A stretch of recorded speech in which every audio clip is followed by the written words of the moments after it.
Hello students, तो आज हम न्यू वीडियो लेकर आए जिसमें हम सीडीएस में अभी रिसेंटली जो पेपर हुआ है सीडीएस का, उसमें एलिमेंट्री मैथमेटिक्स में जो पार्ट आया है तो हम उसमें आए क्वेश्चंस को डिस्कस करने वाले हैं। तो चलिए आज की वीडियो स्टार्ट करते हैं। तो ये हमारा फर्स्ट क्वेश्चन है। तो यहाँ पे हमें कहा गया है कि m एक रियल नंबर है जिसको जब हम स्क्वायर करते हैं तो हमको क्या मिलता है, n मिलता है।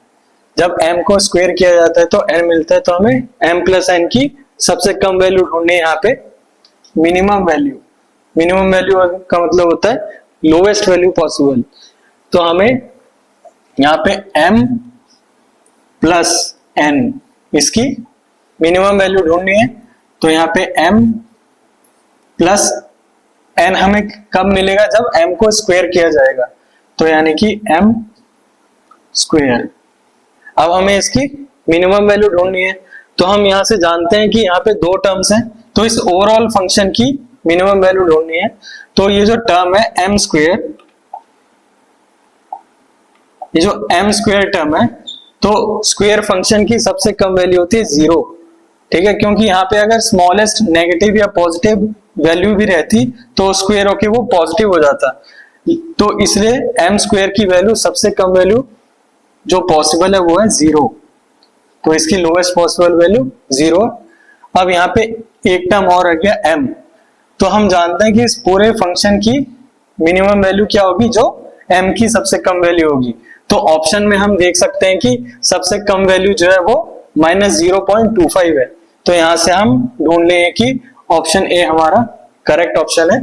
तो इस तरह से हमको ये देखना था। तो यहाँ पे m की या ओवरऑल फंक्शन की लोएस्ट पॉसिबल वैल्यू क्या है, -0.25। चलिए देखते हैं नेक्स्ट क्वेश्चन। तो आइए देखते हैं हमारा सेकंड क्वेश्चन। यहाँ पे कहा गया कि what is the sum of all 3 digit numbers that give a reminder of 5 when they are divided by 50। तो हमें यहाँ पे सभी 3 डिजिट नंबर्स का सम ढूंढना है जो कि रिमाइंडर देते हैं 5 का, जब उनको 50 से डिवाइड किया जाता है। तो अगर हम 3 डिजिट नंबर्स देखें तो कहां से स्टार्ट होता है, 100 से 999।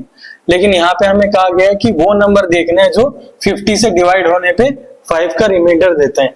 तो फर्स्ट नंबर जो हमारे दिमाग में आता है वो कौन सा है, 105। अगर आप इसको 50 से डिवाइड करोगे, 52 जा 100, तो 5 क्या हो जाएगा, रिमाइंडर। तो नेक्स्ट नंबर को अगर हमें ढूंढना है तो जस्ट इसमें 50 ऐड करना होगा। तो यहाँ पे आ जाएगा 155। अगर आप यहाँ से चेक करो, 150 को 50 से डिवाइड करो तो रिमाइंडर क्या आएगा, 5। उसी तरह से लास्ट जो नंबर पॉसिबल है वो कौन सा है, 955। ये नंबर पॉसिबल है। तो यहाँ पे अभी हमको सम ढूंढना है। तो सम ढूंढने के लिए सबसे पहले हमें ढूंढना होगा कि कितने नंबर है, यहाँ पे इस सीक्वेंस में कितने नंबर ऑफ टर्म्स हैं। तो उसको ढूंढने के लिए हमारे पास एक फॉर्मूला होता है, an equal to a plus n-1 into d। ये हमें अरिथमेटिक प्रोग्रेशन के चैप्टर से मिला है। तो यहाँ पे इसका मतलब क्या होता है, ये an जो होता है वो लास्ट टर्म होता है, a हमारा फर्स्ट टर्म होता है, d हमारा कॉमन डिफरेंस होता है, दोनों के बीच का अंतर, डिफरेंस कितना है, किसी भी दो कॉन्जिक्यूटिव टर्म्स के बीच का डिफरेंस होता है ये। और ये जो n होता है वो नंबर ऑफ टर्म्स होता है। तो चलिए देखते हैं कितने टर्म्स हैं। तो यहाँ पे हो जाएगा 955 is equal to 105 plus n-1 into d, और d आया था 50। तो अगर हम n की वैल्यू ढूंढे यहाँ से तो क्या आ जाएगा, n हो जाएगा हमारा 955 माइनस 105 अपॉन में 50 प्लस 1। तो यहां से हो जाएगा आपका 850 अपॉन में 50 प्लस 1। जब आप इसको सॉल्व करोगे तो कितना आ जाएगा, 18 आ जाएगा यहां से। तो हमारे पास 18 नंबर ऑफ टर्म्स हैं जो कि 3 डिजिट नंबर्स हैं जो कि 50 से डिवाइड होने पे 5 का रिमाइंडर देते हैं। तो हमारे पास ऐसे 18 टर्म्स आ गए। अब हमको क्या करना है, इनका सम ढूंढना है, सम। तो सम ढूंढने के लिए हमारे पास फॉर्मूला होता है तो सम ढूंढने के लिए फॉर्मूला होता है एस एन, तो यहाँ पे पहले आता है n upon two, first term plus last term, ये होता है। तो यहाँ पे सिंपली हमारे पास n की वैल्यू 18 आई थी, तो डिवाइडेड बाय 2 होके 9 हो जाएगा, और यहाँ पे अंदर हो जाएगा 105 फर्स्ट टर्म था, और लास्ट टर्म हमारा क्या था 955। तो यहाँ से सॉल्व कर लेंगे तो 9 इंटू 1060, तो यहां से आ जाएगा हमारा 9540। तो सिंपली हमारे पास यहाँ पे सम कितना आ जाएगा 9540।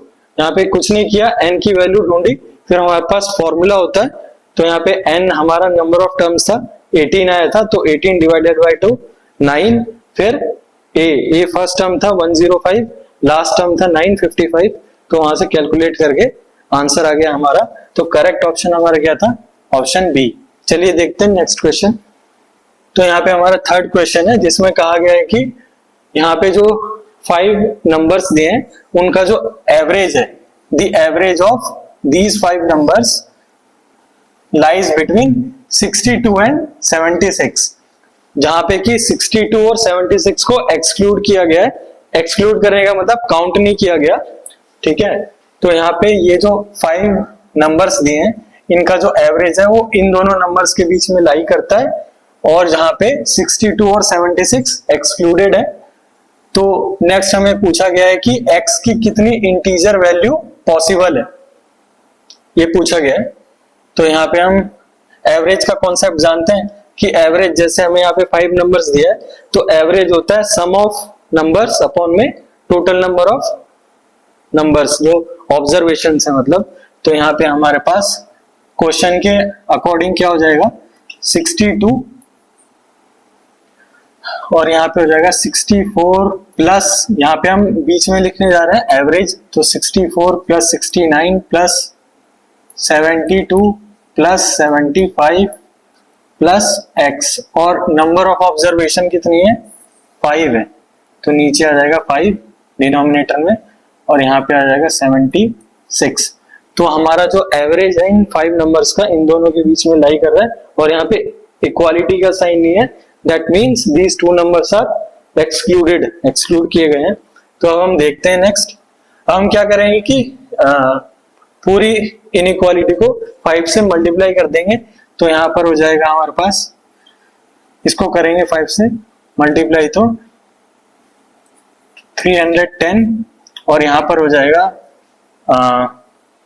64 प्लस 72 136 प्लस 69 और 75, तो ये हो जाएगा 144 प्लस x, और यहाँ पे 76 को 5 से मल्टीप्लाई करेंगे तो 03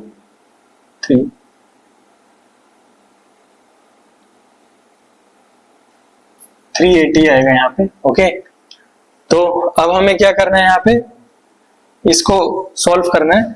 तो यहाँ से हो जाएगा 140 140 280, तो 280 प्लस x, और यहाँ पे था 310, यहाँ पे 380। अब हम क्या करेंगे, सारी ये पूरी इनइक्वालिटी में माइनस 280 से सब्ट्रैक्ट कर देंगे। तो यहाँ पर हो जाएगा 310 माइनस 280, तो यहाँ से आ जाएगा 30, यहाँ पे x, और यहाँ पे 380 माइनस 280 100। तो यानी कि हमारा जो x है वो 30 से 100 के बीच में लाई करने वाला इंटीजर है, लेकिन यहाँ पे 30 और 100 इंक्लूडेड नहीं है। तो यानी कि x की जो इंटीजर वैल्यू पॉसिबल है वो कौन सी पॉसिबल है, तो पॉसिबल वैल्यूज जो है, पॉसिबल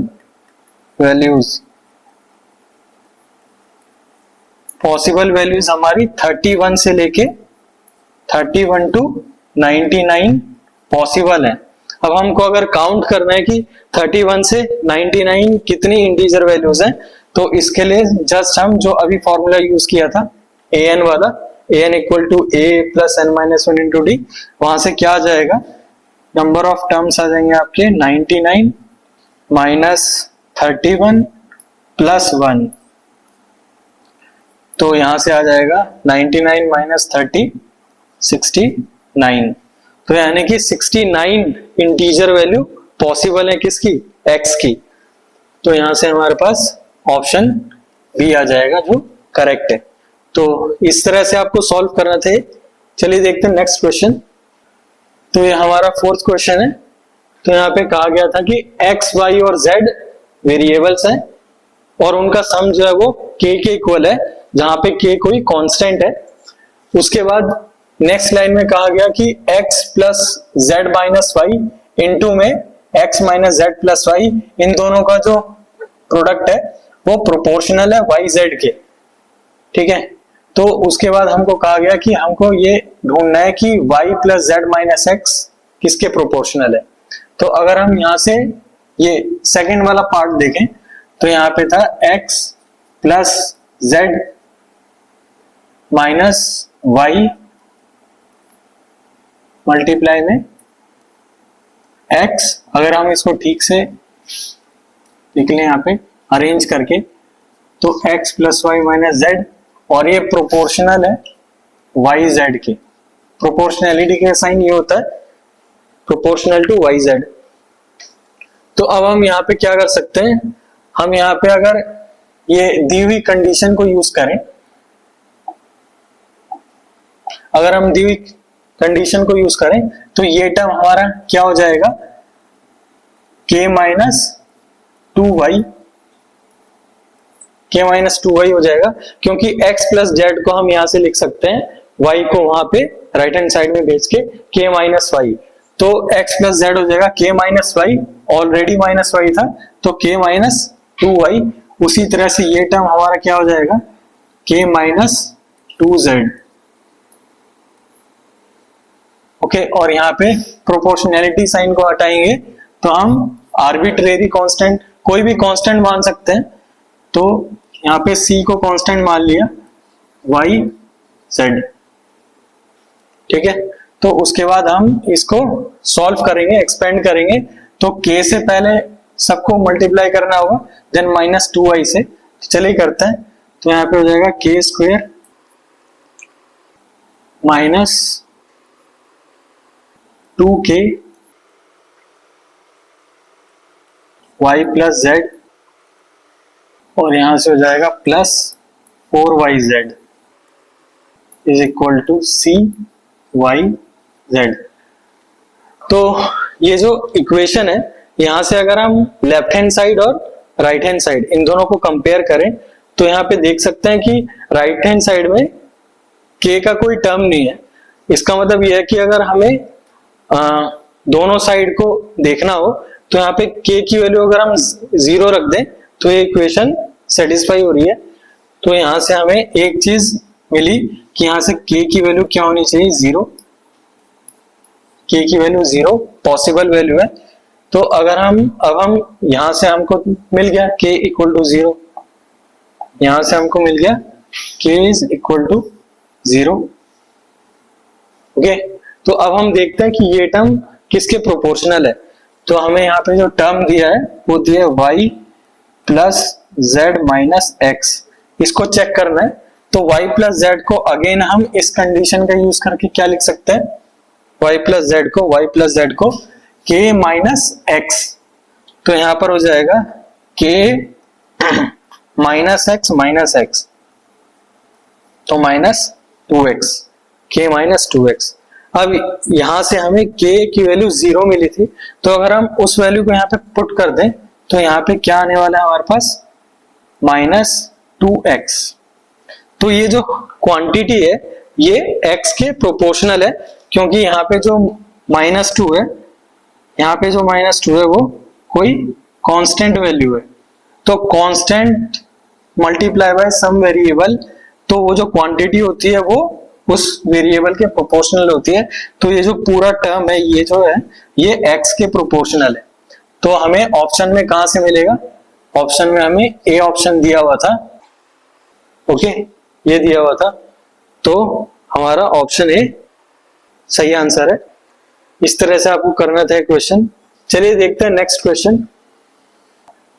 तो ये हमारा 5th क्वेश्चन है। इसमें कहा गया है कि p जो है वो क्यों तो रिमाइंडर है, जब 7 की पावर 84 को 342 से डिवाइड किया जाता है तो हमको p रिमाइंडर मिलता है, और जब 7 की पावर 84 को 344 से डिवाइड किया जाता है तब हमें q रिमाइंडर मिलता है। तो हमें बताना है यहाँ पे p माइनस क्यू की वैल्यू किसके इक्वल होगी। तो अगर हम देखें यहाँ पे डिवाइड किसको करना है, 7 की पावर 84 को डिवाइड करना है हमें, एक बार 342 से और एक बार 344 से, 344 से ये। तो अगर हम यहाँ पे 7 की पावर 84 को कुछ ऐसे करके लिख लें, 7 की पावर 324, तो ये हो जाएगा हमारा 343 टू दी पावर 24। 7 का क्यूब कितना होता है, 343। तो इस 343 को हमें एक बार 342 से डिवाइड करना है और एक बार 344 से करना है। तो यहाँ पे कितने टर्म्स हैं, 24 टर्म्स हैं, और अगर हम उसे 342 से डिवाइड करें 343 को, तो हमारा हर टर्म में रिमाइंडर क्या आ रहा है, 1 आ रहा है। तो जब 1 की पावर 24 होगी तो ओवरऑल हमारा जो रिमाइंडर आने वाला है वो कितना आने वाला है, 1। यानी कि अगर यहाँ से आप देखो कि 343 की पावर 24 को अगर आप 342 से डिवाइड करोगे तो हम ये जो टर्म है 343, इसको कैसे करके लिख सकते हैं, 342 प्लस 1, और यहाँ पे पावर 24 है अपॉन में 342। तो यानी कि अगर 24 जो टर्म्स है उसको अगर हम 342 से डिवाइड करेंगे तो हर टर्म का रिमाइंडर कितना आ रहा है, 1, और रिमाइंडर मल्टीप्लाई हो जाता है, मतलब हर टर्म के लिए। तो ओवरऑल हमारे पास हर टर्म में 1 आ रहा है, तो प्लस 1 जो होगा वो 24 टाइम्स मल्टीप्लाई हो जाएगा। तो ओवरऑल हमें जो रिमाइंडर आएगा वो कितना आएगा, प्लस 1 आएगा। तो यानी कि यहां से हमारे पास p की जो वैल्यू आने वाली है, p की वैल्यू कितनी आ जाएगी, प्लस 1 आ जाएगी। और उसी तरह से अगर हम 343 को ऐसे करके लिख लें, 344 माइनस 1 की पावर 24 अपॉन में 344। ये हमने क्या किया, 343 को जस्ट 344 माइनस 1 लिख लिया और अपॉन में 344। तो अगर हम 344 से ये टर्म को डिवाइड करते हैं तो हमारा कितना रिमाइंडर आएगा, -1। तो -1 कितने टर्म्स है ऐसे, 24 है। तो -1 जो होगा वो 24 टाइम्स मल्टीप्लाई होगा। तो ओवरऑल हमारे पास रिमाइंडर क्या आने वाला है, +1 आने वाला है।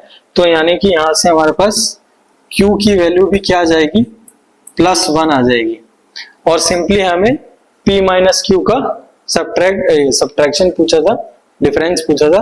तो यानी कि हमारे पास यहाँ ऑप्शन में क्या आ जाएगा, 0। तो 0 इज द करेक्ट आंसर। चलिए देखते हैं नेक्स्ट क्वेश्चन।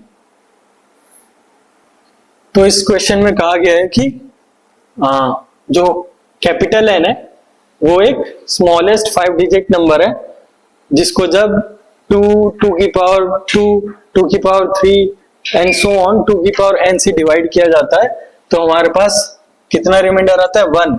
तो हमको n की वैल्यू ढूंढनी है, यानी कि हमें ये जो n है ये स्मॉलेस्ट वैल्यू ढूंढनी है, ताकि जो हमारा कैपिटल N है वो स्मॉलेस्ट 5 डिजिट नंबर हो जाए।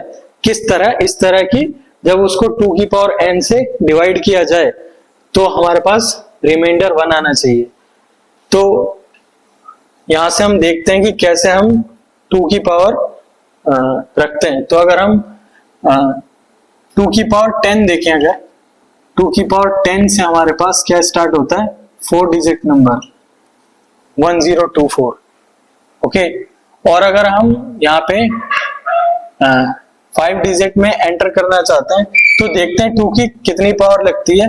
तो अगर हम 2 की पावर 11 करें तो कितना हो जाएगा, 2048, देन 4096, देन 8192, देन 16384। यहाँ पे हमारे पास 2 की पावर 12 है, यहाँ पे 13 है, और यहाँ पे 2 की पावर 14 है, 16384।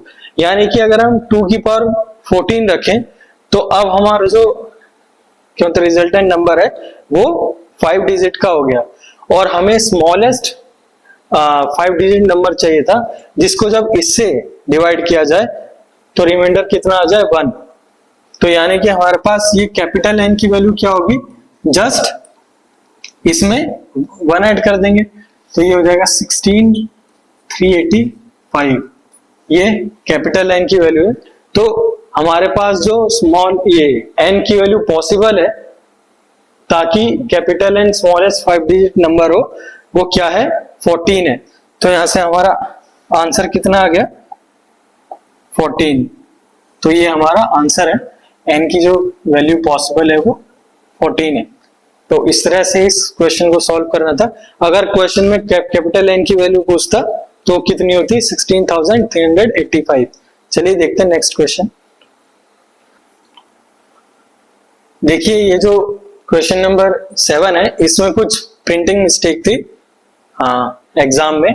मतलब यहाँ पे कुछ प्रिंटिंग मिस्टेक ये थी कि अगर हमारा ये जो यहाँ पे p की पावर 4 अपॉन में डिनोमिनेटर है, अगर ये 532900 होता तब यहाँ पे हमारा क्वेश्चन एकदम करेक्ट होता। तो यहाँ पे इस एग्जाम में ये जो मतलब इसलिए बोला मैंने क्योंकि ये इस नंबर के अकॉर्डिंग ही हमारे ये ऑप्शन सही बैठते हैं। अदरवाइज हमारा क्वेश्चन मतलब वहां से p की वैल्यू इमेजिनरी आ रही है, रियल वैल्यू नहीं आ रही, तो पॉसिबल नहीं हो पा रहा है। तो हमें ये वाला नंबर ऐसे ये ठीक करना था 532, पर एग्जाम में क्योंकि क्वेश्चन पेपर में गलती है तो ये इस क्वेश्चन के लिए सबको मार्क्स मिले होंगे। चलिए देखते हैं कि ठीक करने के बाद क्या आंसर आएगा हमारा। तो अगर हम यहाँ पे देखें कि हमें मिनिमम वैल्यू पूछी गई है किसकी, p की, ताकि ये जो हमारे पास एल्जेब्रिक एक्सप्रेशन है ये इंटीजर हो पाए। इंटीजर मतलब वो नंबर जिसमें डेसिमल पार्ट नहीं होता, फ्रैक्शनल पार्ट नहीं होता है। तो अगर हम देखें यहाँ पे तो यहाँ पे क्वेश्चन कुछ a प्लस बी के स्क्वायर की टर्म्स में दिया है, कुछ a प्लस बी का होल स्क्वायर जो होता है वैसे फॉर्म में दिया हुआ है। तो अगर हम यहाँ पे टर्म्स को लिख लें, p की पावर 4 अपॉन में जो हमने अभी करेक्ट किया 532900 प्लस अगर हम इस टर्म में ऊपर नीचे 2 से मल्टीप्लाई कर दें तो ये हो जाएगा 2p स्क्वायर अपॉन में 532900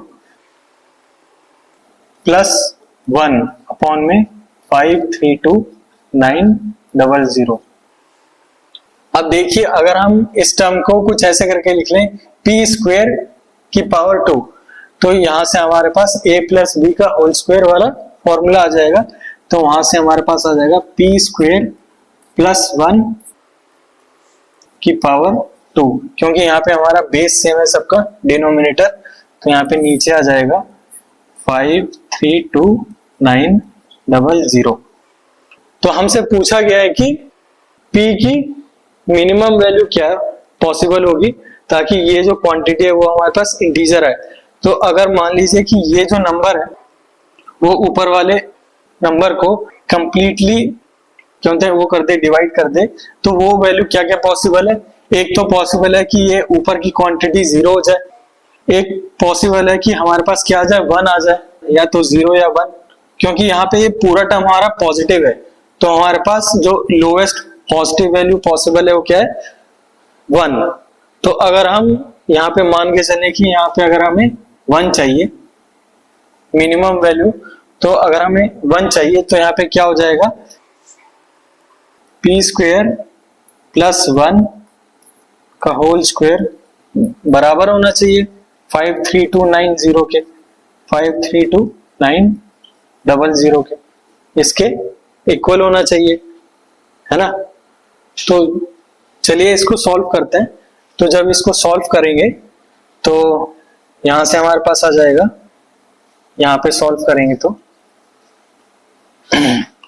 p square plus 1 whole square is equal to, यहाँ पे 5329 जो है वो 73 का स्क्वायर होता है, तो 730 आ जाएगा यहाँ पे।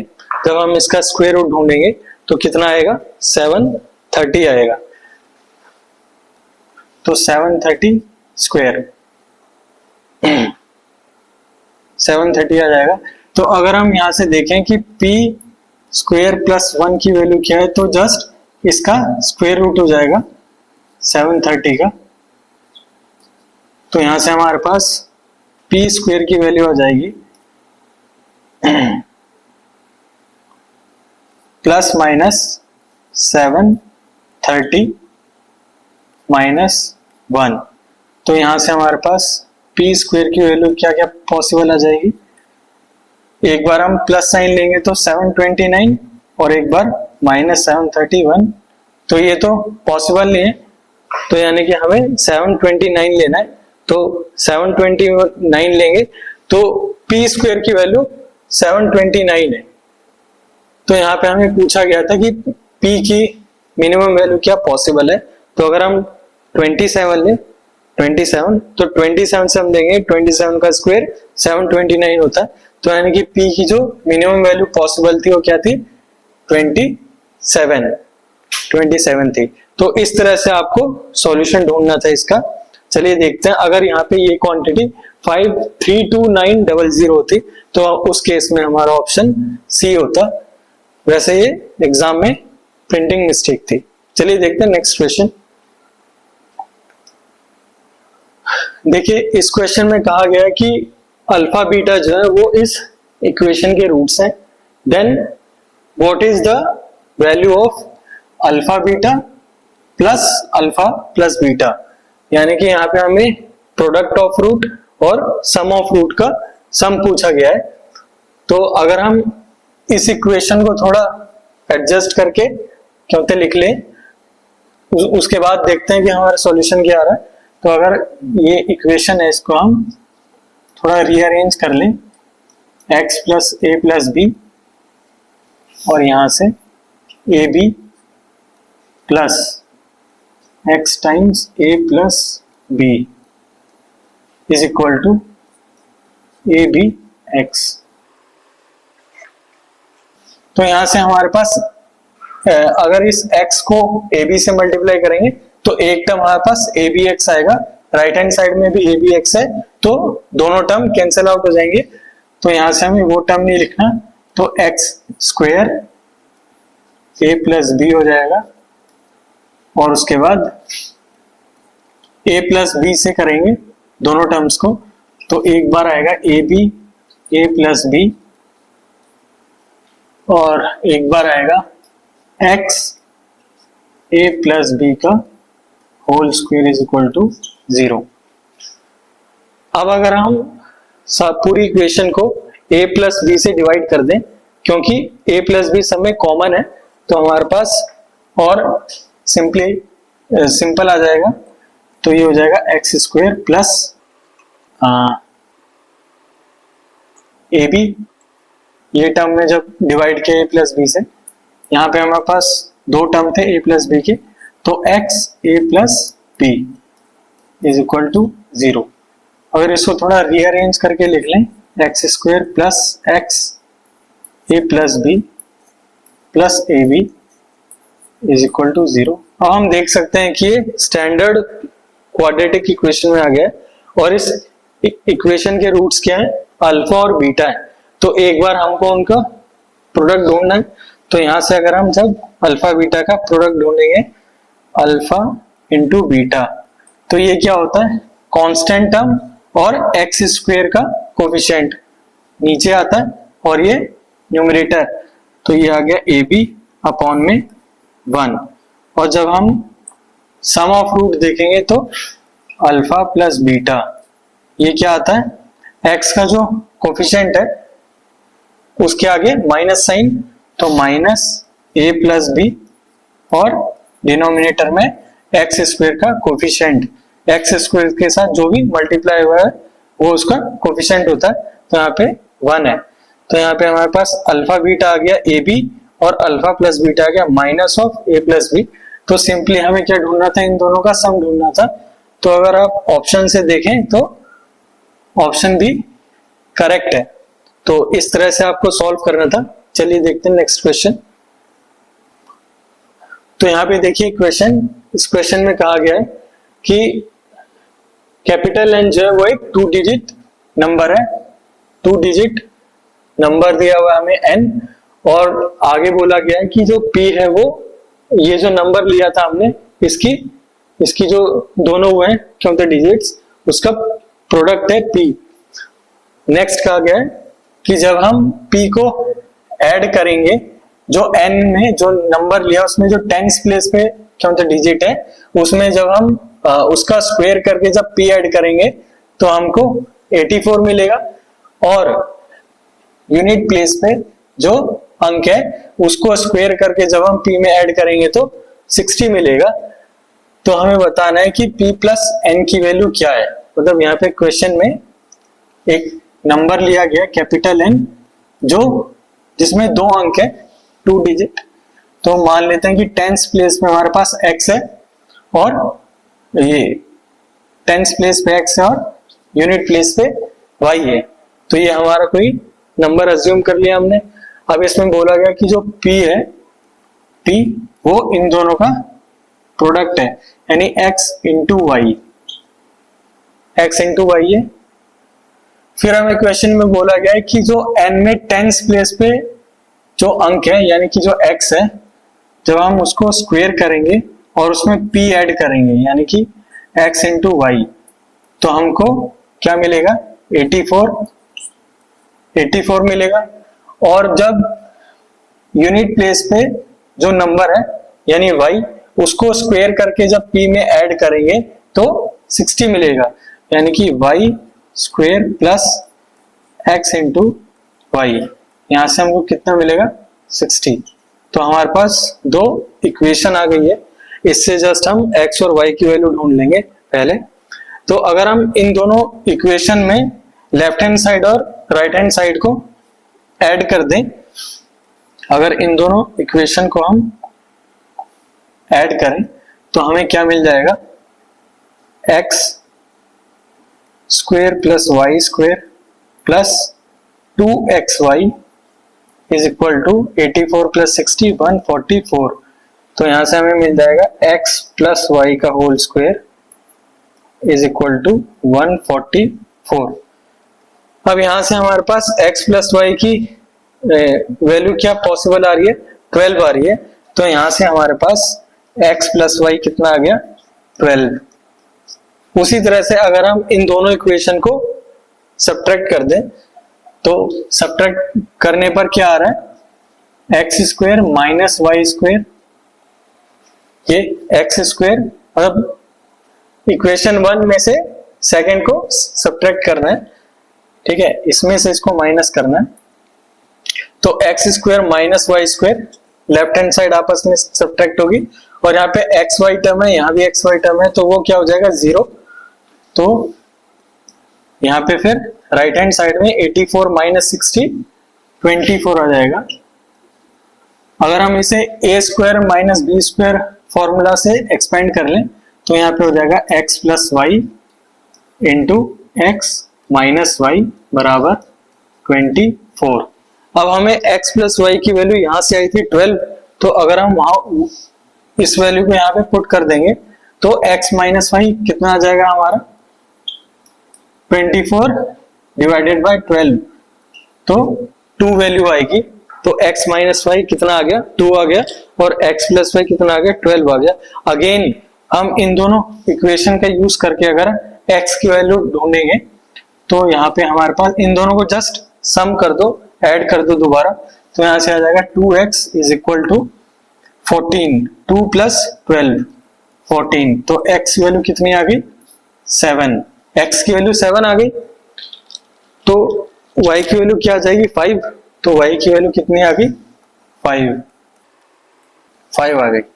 तो हमारे पास ये जो नंबर है कितना आ गया, नंबर था हमारा 75 नंबर था। अब अगर हम क्वेश्चन को देखें दोबारा से, तो यहाँ पे हमें पूछा गया था p प्लस n की वैल्यू क्या होगी, और p क्या था, जो यूनिट प्लेस और 10 प्लेस पे आई है डिजिट, उसका जस्ट प्रोडक्ट था। तो p की वैल्यू कितनी आ गई, p की वैल्यू यहां से आ गई 7 इंटू 5 35। तो अब हमें नंबर और p का सम ढूंढना है, तो यहां से हो जाएगा 35 प्लस 75, तो 35 प्लस 75 110, यहां से आ जाएगा 110, जो कि ऑप्शन बी था। तो यहाँ पे करेक्ट ऑप्शन क्या है हमारा, ऑप्शन बी। चलिए देखते हैं नेक्स्ट क्वेश्चन। तो इस क्वेश्चन में हमें कहा गया है कि एक 100 लीटर का मिक्सचर है जिसमें कि केरोसिन और टर्पेंटाइन ऑयल है, इन दोनों का रेशियो कितना दिया है, 3:2 के रेशियो में दोनों प्रेजेंट है 100 क्योंकि लीटर में। नेक्स्ट पार्ट में हमें बोला गया है कि what is the minimum quantity of kerosene in litres that should be mixed in the mixture so that the resulting mixture has 20% of kerosene. मतलब इसमें बोला गया है कि जो केरोसिन और टर्पेंटाइन ऑयल है वो 100 जो क्योंकि लीटर दिया है उसमें 3:2 के रेशियो में, मतलब 3 पार्ट्स केरोसिन के और 2 पार्ट्स ऑफ 100 लीटर किसके टर्पेंटाइन ऑयल के। तो अब हमें उसमें कितना minimum quantity of kerosene add करना चाहिए ताकि जो क्योंकि रिजल्टेंट मिक्सचर है उसमें 20% होना चाहिए केरोसिन। तो अगर हम अभी फर्स्ट पार्ट को ही देखें अगर, तो अगर केरोसिन और टर्पेंटाइन का रेशियो 3:2 दिया है, तो हमारे पास टोटल पार्ट्स कितने हुए 3 + 2 5 पार्ट्स। तो मिक्सचर में हमारे पास 100 लीटर है, ये हमारे पास मिक्सचर है जिसमें टोटल दिया हुआ हमें 100 लीटर। केरोसिन का कितना पार्ट है इसमें, 3 पार्ट है, केरोसिन का 3 पार्ट है और टर्पेंटाइन ऑयल का 2 पार्ट है। तो टोटल पार्ट कितना है 5 है, टोटल पार्ट्स 5 है।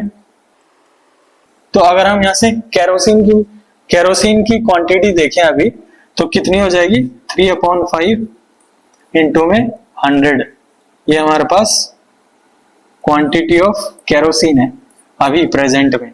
तो यहां से हो जाएगा हमारे पास 60 लीटर केरोसिन है। तो अगर मिक्सचर में 60% अगर हमें 100% मान ले तो 60% केरोसिन है। तो अगर हम 60% में कुछ ऐड करेंगे तो 20% कहां से हो जाएगा। तो इसका मतलब ये क्वेश्चन जो है इसमें ये जो नेक्स्ट पार्ट है वो पॉसिबल ही नहीं है। हम मतलब यहाँ पे जो पूछा गया मिनिमम क्वांटिटी केरोसिन की कितनी ऐड करें ताकि जो न्यू मिक्सचर है उसमें 20% ऑफ केरोसिन है, पॉसिबल ही नहीं है जबकि ऑलरेडी उसमें 60% है। कुछ क्वांटिटी ऐड होने पे केरोसिन की मात्रा ज्यादा ही होगी, कम नहीं होगी। तो इसलिए यहाँ पे जो हमारा सॉल्यूशन है वो नॉट पॉसिबल होगा, पॉसिबल ही नहीं है ये। अगर आप इसको और मतलब डिटेल में देखें तो ऐसे देख सकते हैं कि अगर केरोसिन अभी 60 था और टर्पेंटाइन कितना हो जाएगा फिर 40 लीटर हो जाएगा। मान लेते हैं हमने x quantity of x litres of kerosene add कर दिया मिक्सचर में। तो अब हमारे पास टोटल मिक्सचर कितना हो गया 100 + x लीटर्स, और केरोसिन कितना हो गया, केरोसिन हो गया हमारे पास 60 + x लीटर, क्योंकि वो जो x लीटर ऐड किया था वो केरोसिन का किया था। और यहां से टर्पेंटाइन कितना है, टर्पेंटाइन अभी भी 40 लीटर है। तो अगर हमें बोला गया 20% हो गया अब केरोसिन, तो देखते हैं कि x की कौन सी वैल्यू पॉसिबल है।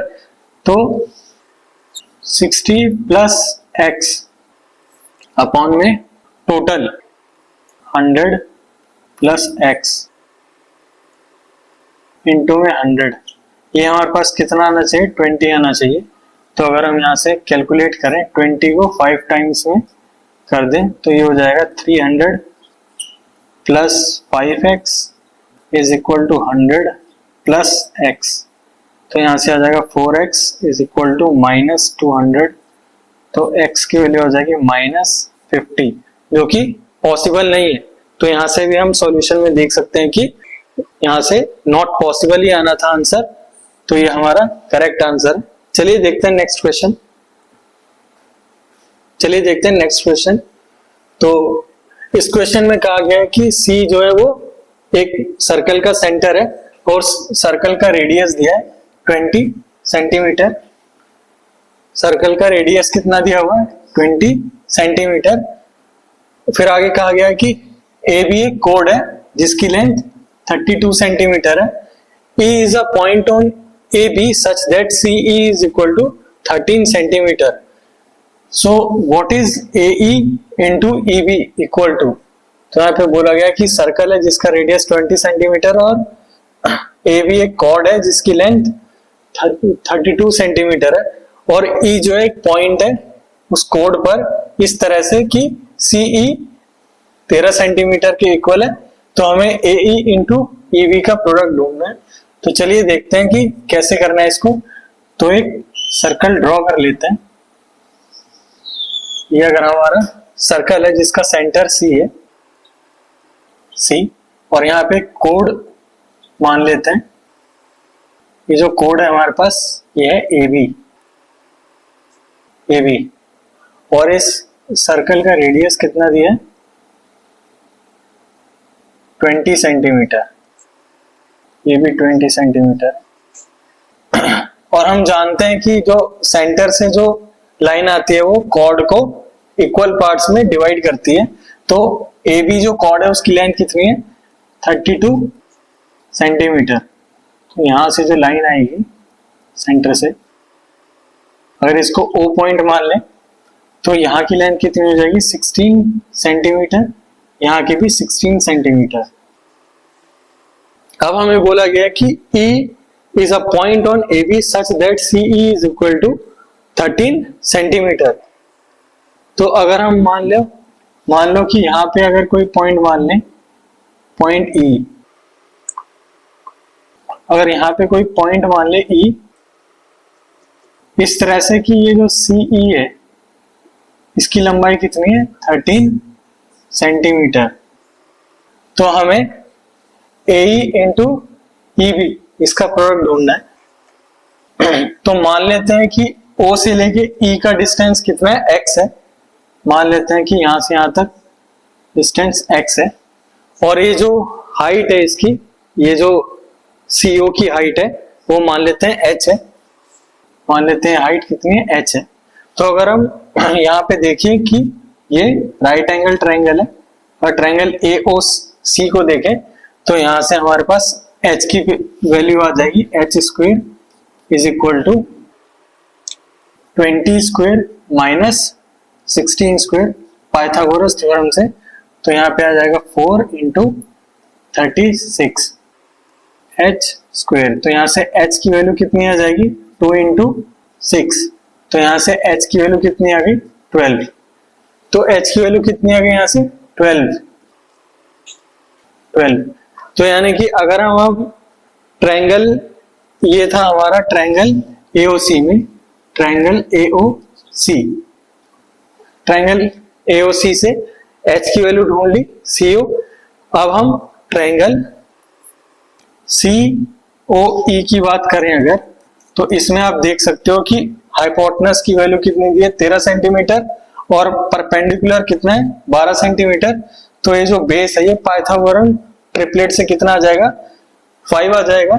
तो यहाँ पे हमारे पास OE की वैल्यू कितनी आ जाएगी, 5 सेंटीमीटर, क्योंकि 13, 12 और 5 का ट्रिपलेट बनता है। तो वहां से OE की वैल्यू 5 सेंटीमीटर आ गई।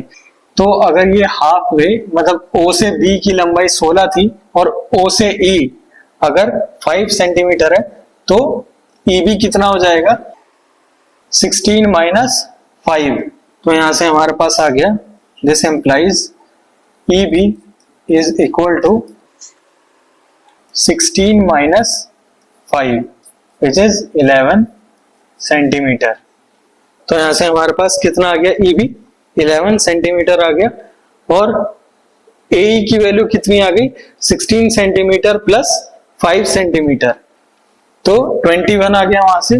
तो यहां से AE की वैल्यू कितनी आ गई, AE आ गया हमारे पास AO प्लस OE, तो 16 प्लस 5 21 सेंटीमीटर, 21 सेंटीमीटर आ गया। तो अब जस्ट हमें इन दोनों का प्रोडक्ट ढूंढना है। तो 210 और 21 कितना होता है, 231। तो यहां से हमारे पास प्रोडक्ट कितना आ जाएगा, 231 स्क्वायर सेंटीमीटर। तो इस तरह से हम देख सकते हैं कि हमारा ऑप्शन ए करेक्ट है। तो इस तरह से आपको सॉल्यूशन निकालना था इस वे में। चलिए देखते हैं नेक्स्ट क्वेश्चन। यहाँ पे हमें एक क्वेश्चन दिया गया, और इस कॉन्सेप्ट पे जो है ज्यादा क्वेश्चंस पूछे गए थे इस बार। तो देखते हैं इस क्वेश्चन को। तो यहाँ पे एक ट्रायंगल दिया ABC, जहाँ पे एक ट्रायंगल दिया ABC करके,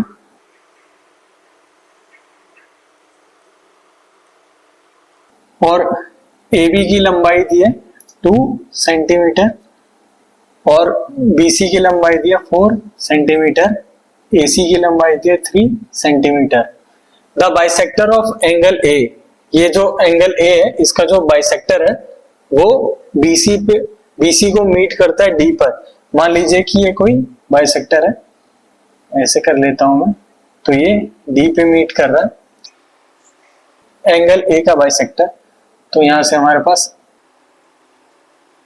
a/2 है, ये D पे मीट कर रहा है।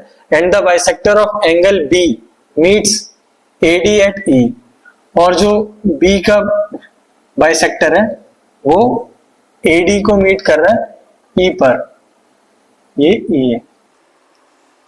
तो हमें बताना है कि AE is to ED कितना होगा, AE is to ED कितना होगा। तो अगर हम यहां से कॉन्सेप्ट देखें तो जो किसी भी ट्रायंगल में किसी एंगल का बाइसेक्टर जो होता है वो अपोजिट साइड को इस तरह से डिवाइड करता है कि एडजेसेंट साइड्स का जो रेशियो होता है वो उस डिवाइडेड पार्ट्स के प्रोपोर्शनल होता है। इन दोनों का जो रेशियो होगा वो इन दोनों के रेशियो के प्रोपोर्शनल होगा।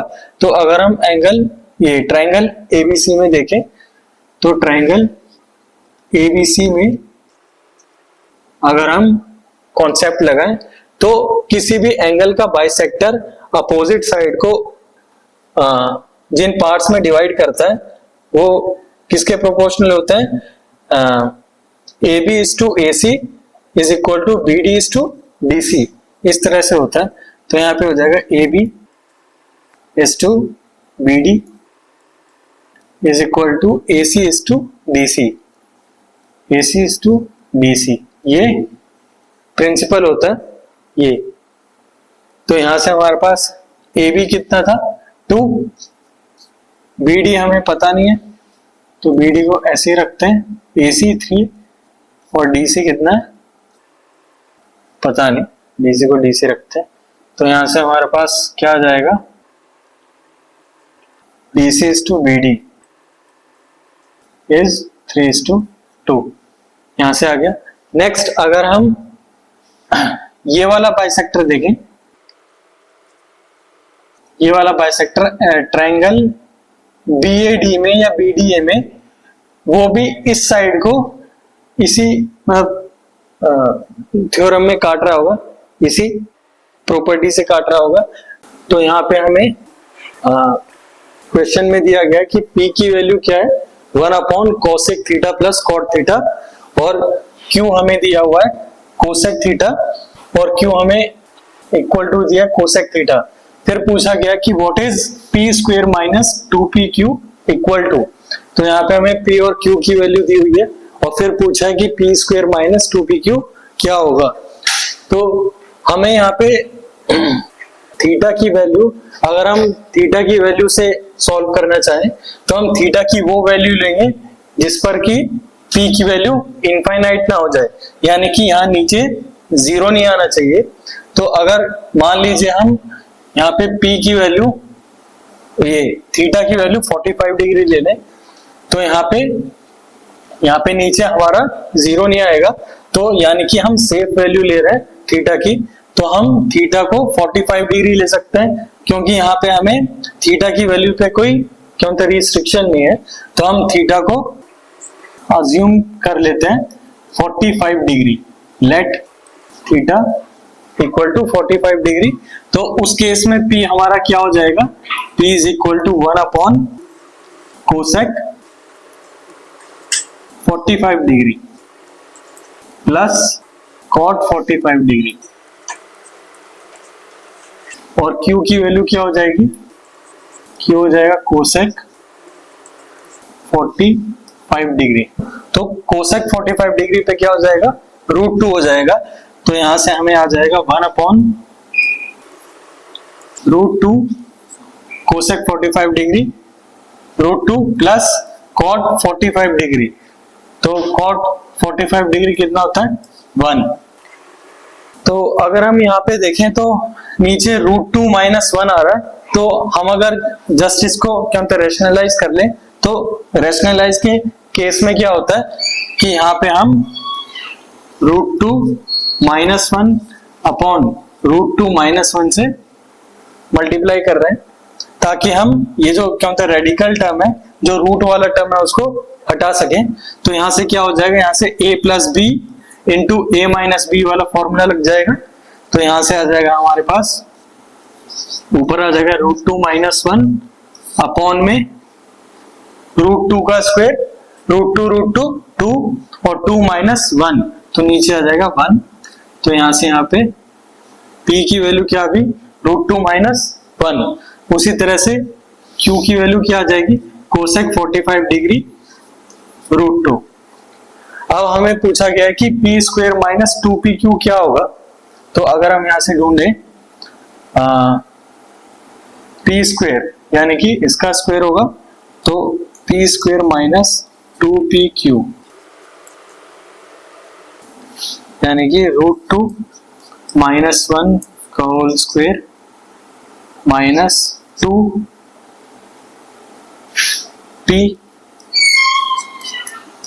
और q। तो जस्ट इसको सॉल्व करेंगे, तो यहां से आ जाएगा √2 का स्क्वायर प्लस 1, तो यहां से आ जाएगा 3 - 2√2। जब आप इसको सॉल्व करेंगे तो ये आएगा 3 - 2√2 माइनस 4 और प्लस में 2√2। तो यहां से -2√2 और +2√2 कैंसिल आउट हो जाएगा, तो 3 - 4 इज इक्वल टू -1 आ जाएगा। यहाँ से 1 आ जाएगा। तो हमें जस्ट इस तरह से सॉल्व करना था।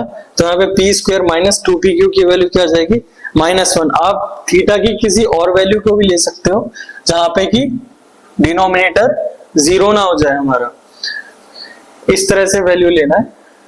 तो आप चाहो तो यहाँ पे थीटा को 90 डिग्री ले सकते थे, उससे भी सॉल्व हो जाता। तो यहाँ पे हमने जस्ट एक वैल्यू लेके सॉल्व किया है, तो यहाँ पे आंसर हमारा क्या आने वाला है, -1। अब यहाँ पे एक क्वेश्चन देखिए। इस क्वेश्चन में हमको 2 स्टेटमेंट दी हुई है। फर्स्ट स्टेटमेंट में बोला है कि cosec alpha minus sec alpha is always positive in the first quadrant, और सेकंड स्टेटमेंट है tan alpha minus cot alpha is always negative in the first quadrant. So next is which of the statements given above is or are correct. तो दो जो statement ऊपर दिया हुआ है उसमें से कौन सा स्टेटमेंट कौन सा सही है, ये हमको ढूंढना है। या तो पहला होगा, दूसरा, या दोनों नहीं होंगे।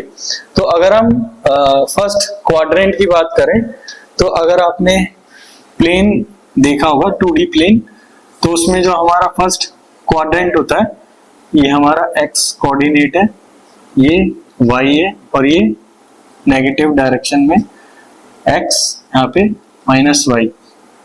तो यहाँ पे हमारा ये जो ब्लॉक है ये क्वाड्रेंट 1 होता है। यहाँ पे जितने भी ट्रिग्नोमेट्रिक फंक्शंस है वो सारे पॉजिटिव रहते हैं। तो ये हमारा 0 से 90 डिग्री के बीच में एंगल आता है यहाँ पे फर्स्ट क्वाड्रेंट में।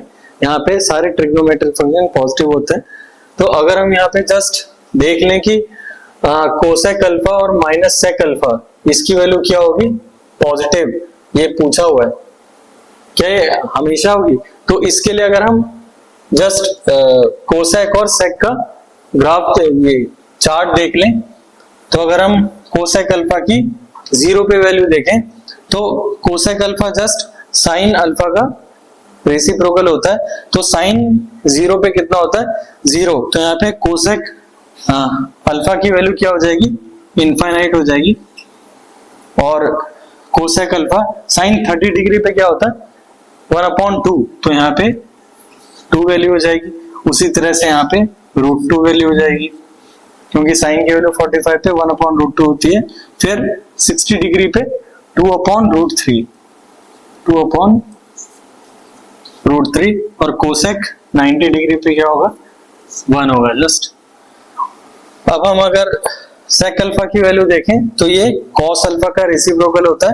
तो कॉस 0 पे क्या होता है, 1, 30 डिग्री पे 2/√3, उस तरह से 45 पे √2, देन 60 डिग्री पे 2, देन 90 पे क्या हो जाएगा, कॉस 90 डिग्री पे क्या होता है, 0। तो उसका रेसिप्रोकल क्या हो जाएगा, इनफाइनाइट। देन 10 को देखें तो 0 डिग्री पे क्या होता है, 0। 30 डिग्री पे 1/√3, 45 डिग्री पे 1, 60 डिग्री पे √3 वैल्यू होती है। और 90 पे क्या हो जाता है, 90 पे हो जाता है इनफाइनाइट, क्योंकि 10 होता है हमारा साइन अपॉन कॉस। तो कॉस 90 पे क्या होता है, 0। तो इनफाइनाइट हो जाएगी वैल्यू। उसी तरह से कॉट अल्फा जस्ट इसका रेसिप्रोकल, तो यहाँ पे हो जाएगा इनफाइनाइट, यहाँ पे √3, यहाँ पे 1, यहाँ पे 1/√3 और यहाँ पे 0। तो इस तरह से हमने 0 से 90 के बीच में वैल्यूज लिख ली, क्योंकि हम देख सकें कि इसका प्रोडक्ट हमेशा पॉजिटिव है या इन दोनों का जो डिफरेंस है वो हमेशा क्योंकि ये माइनस में है या नहीं, क्योंकि नेगेटिव है या नहीं है, तो वो देखते हैं। तो अगर हम फर्स्ट स्टेटमेंट देखें, cosec alpha minus sec alpha, तो अगर हम यहाँ पे इसमें से इसको माइनस कर रहे हैं, सब्ट्रैक्ट कर रहे हैं, तो अगर हम देखें कि 0 से 0 डिग्री पे कोसेक अल्फा की वैल्यू ज्यादा है सेक अल्फा से, तो यहाँ पे हमारा पॉजिटिव है यहाँ पे, और यहाँ पे 2 वैल्यू है, यहाँ पे 2/√3 वैल्यू है। तो अगर हम यहाँ पे कैलकुलेट करें कि ये वैल्यू कितनी आ जाएगी, हमारे पास कोसेक अल्फा ज्यादा है, उसके बाद यहाँ पे दोनों इक्वल है, तो यहाँ पे हमारा डिफरेंस क्या हो जाएगा, 0 हो जाएगा।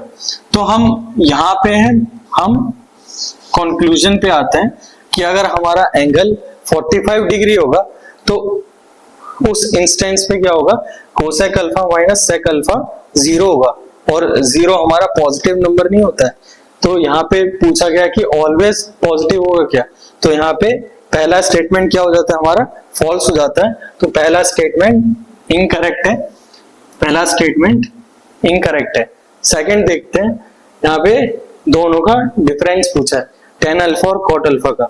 तो अगर हम जस्ट सेकंड केस है हमारा, tan अल्फा में से cot अल्फा माइनस करेंगे, तो अगर हम 0 डिग्री पे देखें तो यहाँ पे cot अल्फा कितना है, इनफाइनाइट है, बहुत बड़ी वैल्यू है ये, तो 0 से बहुत बड़ी वैल्यू है ये। तो यहाँ पे इन दोनों का डिफरेंस क्या होने वाला है, माइनस में जाने वाला है, क्योंकि नेगेटिव होने वाला है। तो यहाँ पे स्टेटमेंट सही है। अब यहाँ पे देखते हैं, तो यहाँ पे हमारे पास 1/√3 की वैल्यू क्या होगी, 1/√3 की वैल्यू कुछ 0.866 आती है, तो यहाँ पे, और √3 की वैल्यू 1.732 है। तो यहाँ पे अगेन हमारे पास cot अल्फा ज्यादा है, तो यहाँ भी हमारे पास डिफरेंस क्या होगा, माइनस में आएगा, नेगेटिव में आएगा। उसके बाद यहाँ पे डिफरेंस क्या हो जा रहा है, 0। अगेन 45 पे हमारे पास डिफरेंस 0 हो जा रहा है, जो कि नेगेटिव नहीं होता। तो यहाँ पे ये स्टेटमेंट भी हमारा क्या है, इनकरेक्ट है। तो इस तरह से हमने देखा कि हमारे पास 45 डिग्री एंगल पे थीटा पर दोनों ही वैल्यू क्या हो जा रही है, 0 हो जा रही है। तो यहाँ पे ऑलवेज पॉजिटिव नहीं हो सकता और यहाँ पे ऑलवेज क्या होता है, नेगेटिव नहीं हो सकता। तो इस तरह से हमारे दोनों स्टेटमेंट क्या है, इनकरेक्ट है, कोई भी करेक्ट नहीं है। तो हमारा ऑप्शन डी सही है यहाँ पे। चलिए देखते हैं अपना नेक्स्ट क्वेश्चन। तो यहाँ पे हमें अगेन यहाँ पे दिया है कुछ trigonometric function sin theta upon 1 minus cot theta plus cos theta upon 1 minus tan theta. तो यहाँ पे हमें पूछा गया है कि ये किसके इक्वल होगा। तो अगर हम यहाँ पे थीटा की कोई भी रैंडम वैल्यू ले लें तो हम उससे भी देख सकते हैं कि क्या वैल्यू आने वाली है। तो अगर हम जस्ट यहाँ पे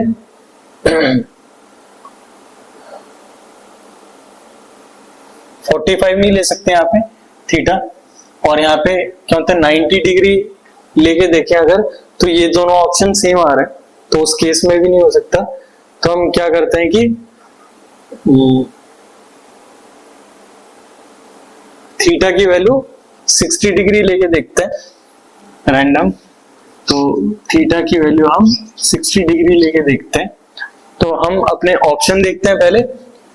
तो साइन थीटा कितना हो जाता है, ऑप्शन ए अगर हम देखें तो कितना हो जाएगा, 60 पे होता है √3/2 और cos थीटा होता है 1/2 60 पे। तो ऑप्शन बी हमारे पास क्या हो जाएगा, साइन थीटा यानी कि √3/2 माइनस 1/2, और यहां से हो जाएगा सी में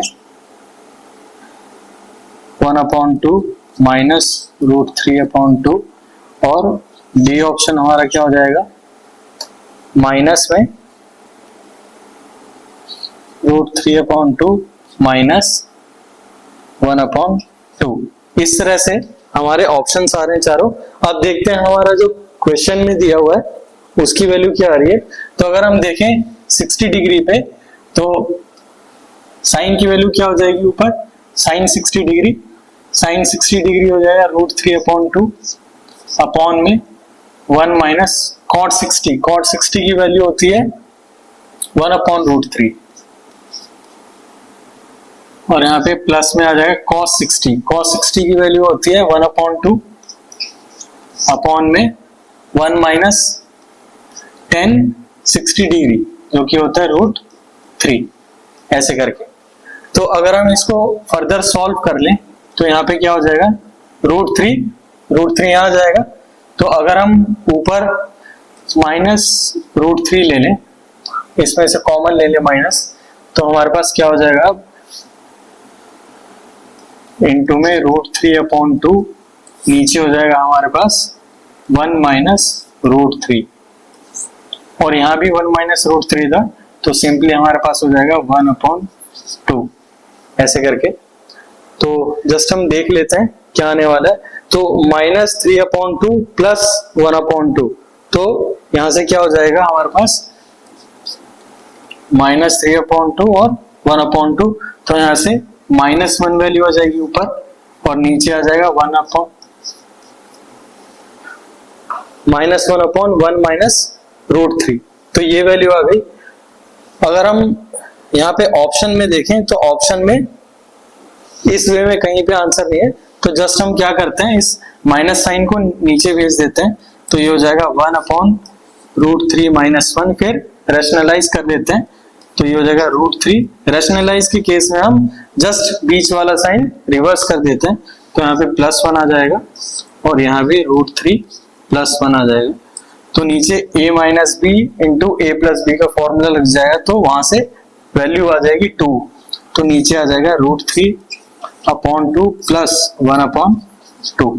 तो यहां से हम देख सकते हैं कि थीटा की वैल्यू 60 डिग्री लेने पे हमारी वैल्यू क्या आ रही है, √3/2 प्लस 1/2, जो कि हमारा कौन सा ऑप्शन मैच कर रहा है, ऑप्शन ए मैच कर रहा है। तो यहाँ से करेक्ट ऑप्शन क्या है, ऑप्शन ए। इस तरह से भी आप सॉल्व कर सकते थे। यहाँ में ये डायरेक्टली इसको सॉल्व कर सकते थे वहां जाके साइन और कॉस में कन्वर्ट करके, हमने जस्ट वैल्यू लेके देखा। तो इस तरह से आपको सॉल्व करना है। चलिए नेक्स्ट क्वेश्चन। तो यहाँ पे बोला गया कि एक सर्कल में लेंथ ऑफ एन आर्क जो है वो पाई सेंटीमीटर के इक्वल है और उस सर्कल का रेडियस कितना दिया है 4 सेंटीमीटर। तो नेक्स्ट पूछा गया what is the magnitude of the angle subtended by the arc at the centre. तो उस आर्क ने सेंटर पे कितना एंगल बनाया हुआ है वो हमको ढूंढना है। तो अगर हम यहाँ से जस्ट एक सर्कल ड्रॉ कर लेंगे, ये सर्कल ड्रॉ कर लिया हमने और मान लेते हैं ये आर्क है हमारे पास, ये आर्क है हमारी यहां से यहां तक,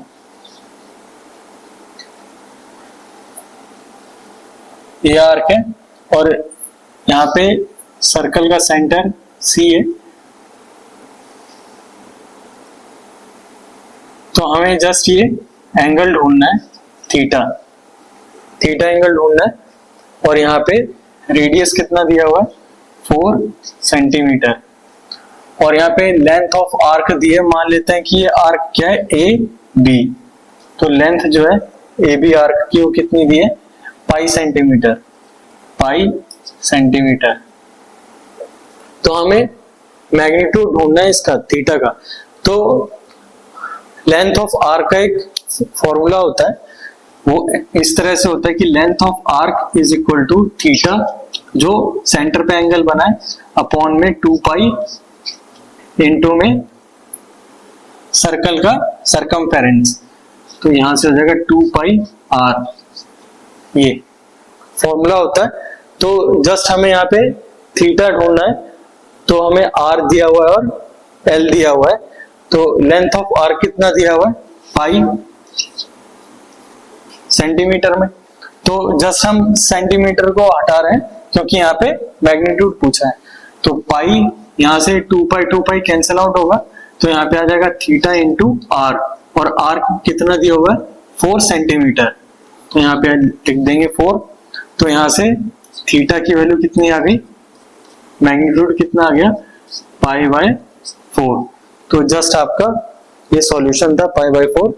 तो आप देख सकते हैं कि कौन से ऑप्शन में ये दिया हुआ है, ऑप्शन डी। तो इस तरह से सॉल्व करना था, सिंपल क्वेश्चन है। चलिए नेक्स्ट क्वेश्चन देखते हैं। यहाँ पे हमें ट्रिग्नोमेट्री से क्वेश्चन पूछा गया है। तो यहाँ क्वेश्चन में बोला गया है कि विच of the following equations is or are possible, कौन कौन सी इक्वेशन पॉसिबल है। तो फर्स्ट इक्वेशन जो है वो हमको दी है sine square theta is equal to X plus Y का होल स्क्वायर अपॉन 4xy और बोला गया है कि जो एक्स वाई वो अनइक्वल रियल क्वांटिटीज हैं और दोनों पॉजिटिव हैं। ओके, तो हम पहले फर्स्ट इक्वेशन देखते हैं। फर्स्ट इक्वेशन देखें अगर, तो यहाँ पे हो जाएगा sine square theta is equal to, अगर राइट हैंड साइड को हम ऐसे एक्सपेंड करके लिख लें Y square X square plus Y square plus 2xy upon में 4xy। तो जस्ट हम क्या करेंगे 1/4 को बाहर रखते हैं और यहाँ पे अंदर रखते हैं। ये एक्स स्क्वायर को अगर एक्स वाई से डिवाइड करेंगे तो कितना हो जाएगा X upon Y, plus Y square को एक्स वाई से डिवाइड करेंगे तो एक वाई से एक वाई कैंसिल आउट हो जाएगा, तो वाई अपॉन एक्स और यहाँ पे हो जाएगा हमारे पास 2 सिंपली। तो अगर हम यहाँ पे देखें हमारे जो क्वेश्चन है, तो इसमें अगर हम ये क्वांटिटी देखें, जस्ट ये क्वांटिटी देखें अगर, तो अगर हम इन दोनों का मतलब एपीजीपी से क्योंकि रिलेशन देखें तो यहां से क्योंकि रिलेशन आएगा कि इन दोनों का जो सम है, इन दोनों का जो सम है y अपॉन एक्स, इन दोनों का अरिथमेटिक मीन हमेशा इन दोनों के ज्योमेट्रिक मीन से ज्यादा होगा या इक्वल होगा। तो अगर इन दोनों का हम ज्योमेट्रिक मीन देखें तो वो क्या हो जाएगा, under root X upon Y into Y upon X. तो यहां से हमारे पास वैल्यू कितनी आने वाली है 1 और यहां से मल्टीप्लाई हो जाएगा 2। तो यहाँ पे आ जाएगा हमारे पास x upon Y plus Y upon X, इसकी वैल्यू 2 के इक्वल होगी या उससे ज्यादा होगी।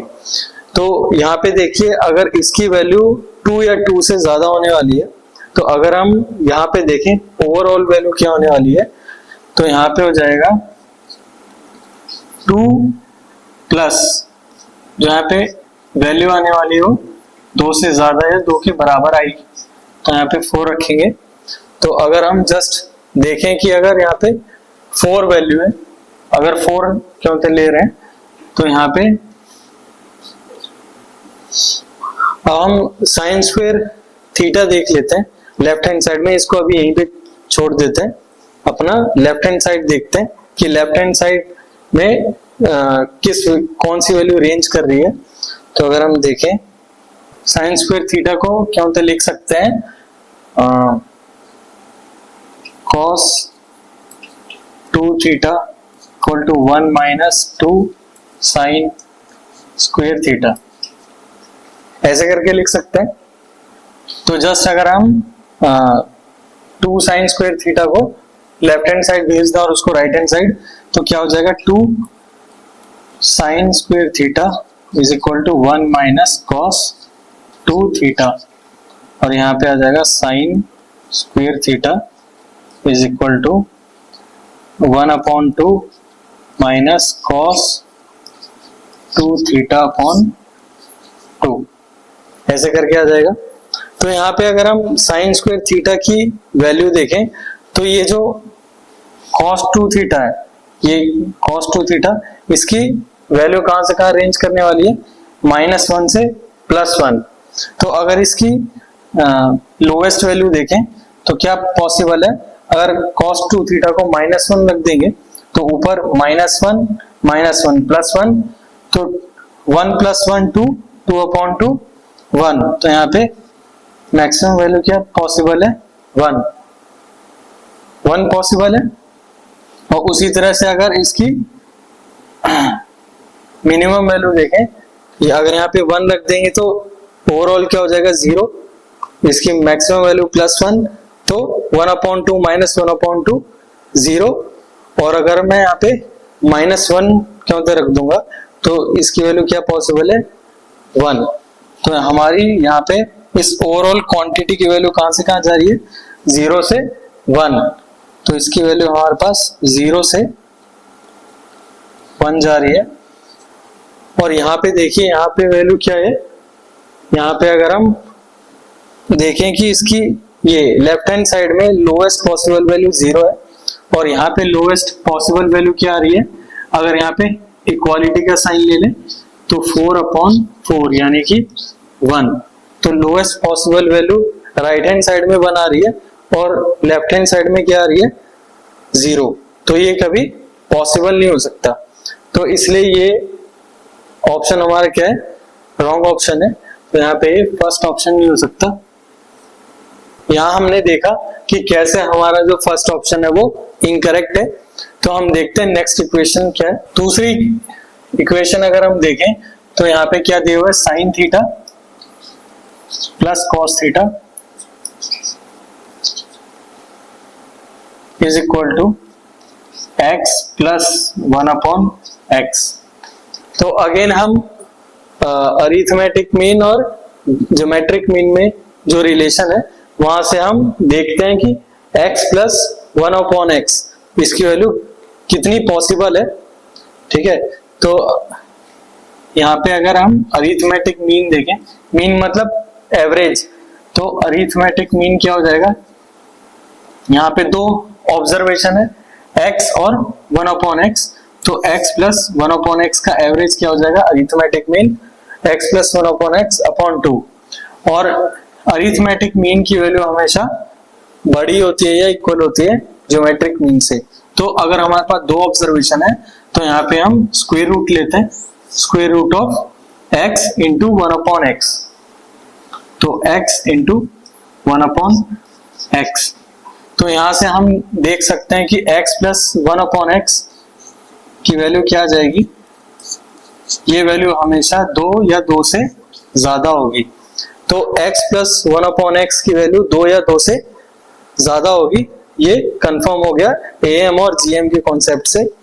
अब हम देखते हैं कि लेफ्ट हैंड साइड में जो है, ये हमारा राइट हैंड साइड था, राइट हैंड साइड।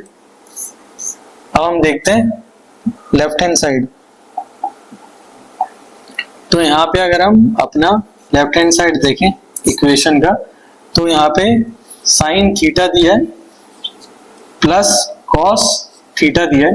तो अगर हम ऊपर नीचे √2 से मल्टीप्लाई कर लें, √2 और √2 ऐसे करके, तो हम यहाँ पे लिख सकते हैं। अगर यहाँ पे हम थोड़ा अरेंज करके लिखें,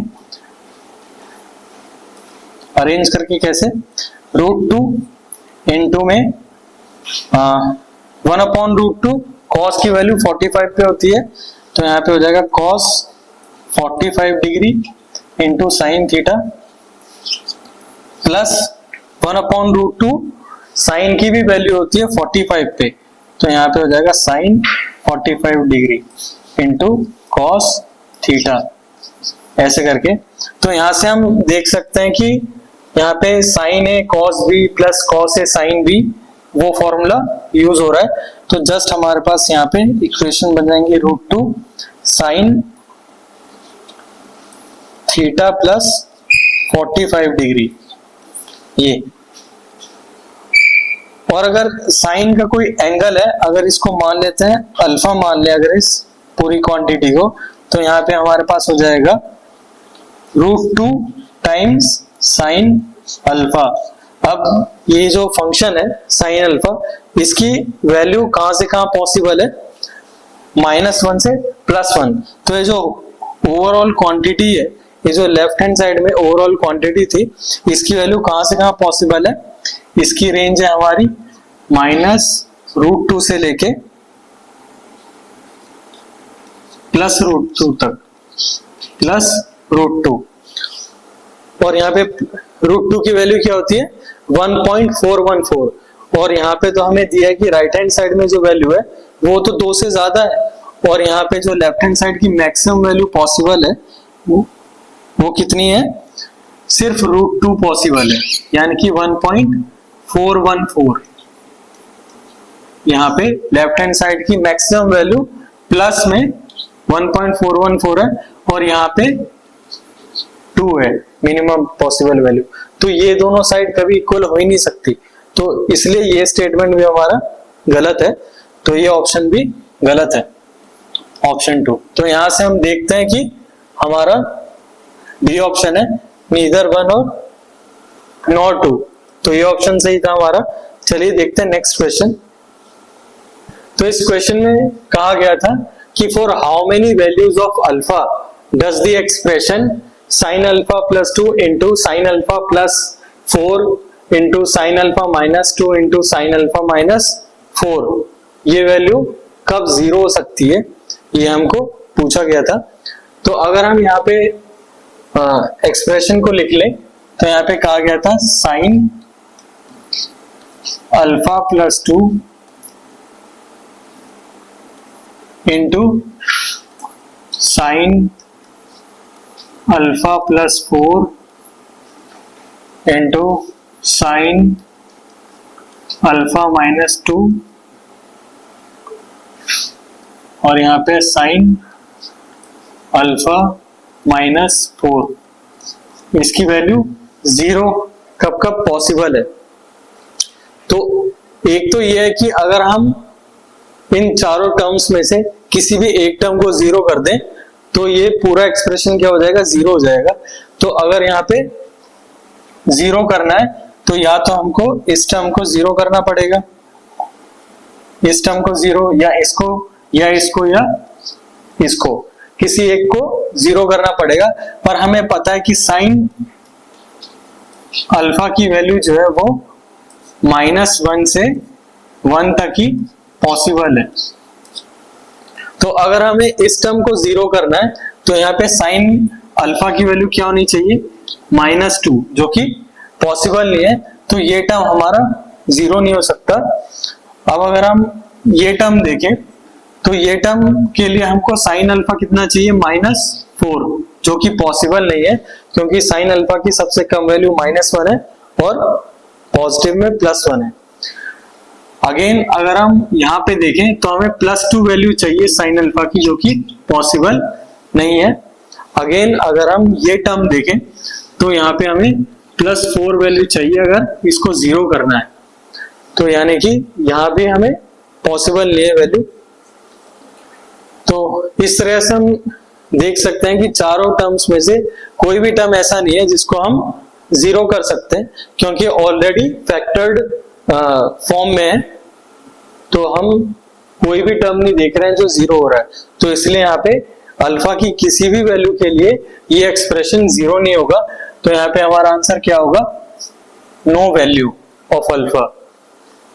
ओके, सो ये हमारा सॉल्यूशन है, नो वैल्यू, किसी भी अल्फा की वैल्यू के लिए हमारा एक्सप्रेशन जीरो नहीं होने वाला। तो चलिए देखते हैं नेक्स्ट क्वेश्चन।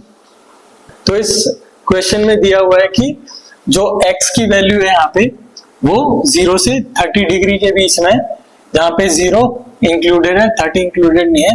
तो यहाँ पे x की वो वैल्यू ढूंढनी है जिसके लिए tan 3x into tan 6x is equal to 1 हो।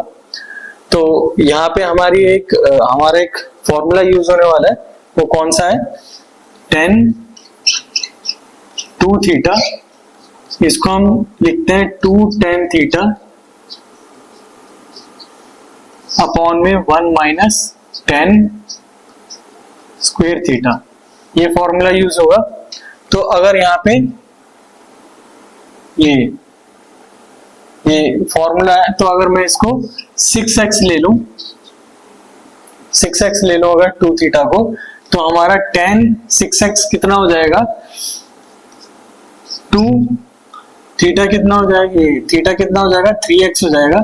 तो 2 tan 3x अपॉन में 1 माइनस tan स्क्वायर 3x, ऐसे करके। तो हम जस्ट क्या करेंगे, यहाँ पे सॉल्व कर लेंगे। तो यहाँ पे हो जाएगा tan 3x इंटू जो tan 6x की वैल्यू आई 2 tan 3x अपॉन में 1 minus tan square 3x is equal to 1। अगर हम tan 3x को t मान ले तो क्या हो जाएगी हमारी इक्वेशन, हमारी इक्वेशन हो जाएगी 2t square is equal to 1 minus, sorry यहाँ पे स्क्वायर था, यहाँ पे हमारा स्क्वायर था, तो यहाँ पे हो जाएगा 1 माइनस टी स्क्वायर, ऐसे करके। तो सिंपली हम सॉल्व कर लेंगे, t square is equal to 1 upon 3।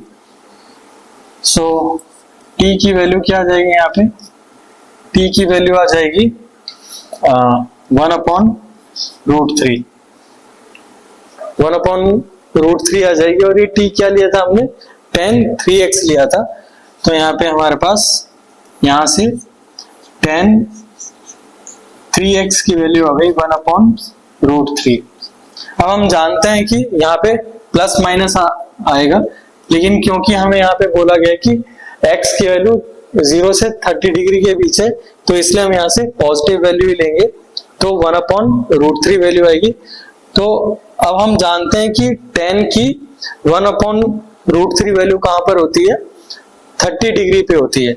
इसका मतलब यह है कि ये जो 3x है इसकी वैल्यू क्या होने वाली है, 30 डिग्री, 30 डिग्री के इक्वल। तो यहां से हमें क्या आ गया, x की वैल्यू क्या हो जाएगी, 10 डिग्री। तो हमारा सॉल्यूशन क्या है यहाँ पे, ऑप्शन बी। तो यहां से हमारा ऑप्शन कौन सा है, x की वैल्यू आ गई 10 डिग्री। चलिए देखते हैं नेक्स्ट क्वेश्चन। हेलो स्टूडेंट्स, तो चलिए देखते हैं नेक्स्ट क्वेश्चन। तो यहाँ पे हमें दिया हुआ है 100 से लेके 1 तक के जो नंबर्स हैं उनका मल्टीप्लीकेशन, और अपॉन में दिया 100 की पावर n। तो यहाँ पे कहा गया है कि ये जो क्वांटिटी है, जो वैल्यू है ये पूरी, वो एक इंटीजर है। फिर पूछा गया है कि what is the largest value of n, n की लार्जेस्ट वैल्यू क्या होगी ताकि ये जो स्टेटमेंट है वो सही हो, यानी कि ये जो क्वांटिटी है पूरी ये इंटीजर होनी चाहिए। तो अगर हम ऊपर वाली चीज देखें तो 100 फैक्टोरियल है, 100 फैक्टोरियल अपॉन में, फैक्टोरियल क्या होता है किसी नंबर का, कि जैसे मान लो कि n फैक्टोरियल है तो n से लेके हमारे पास 1 तक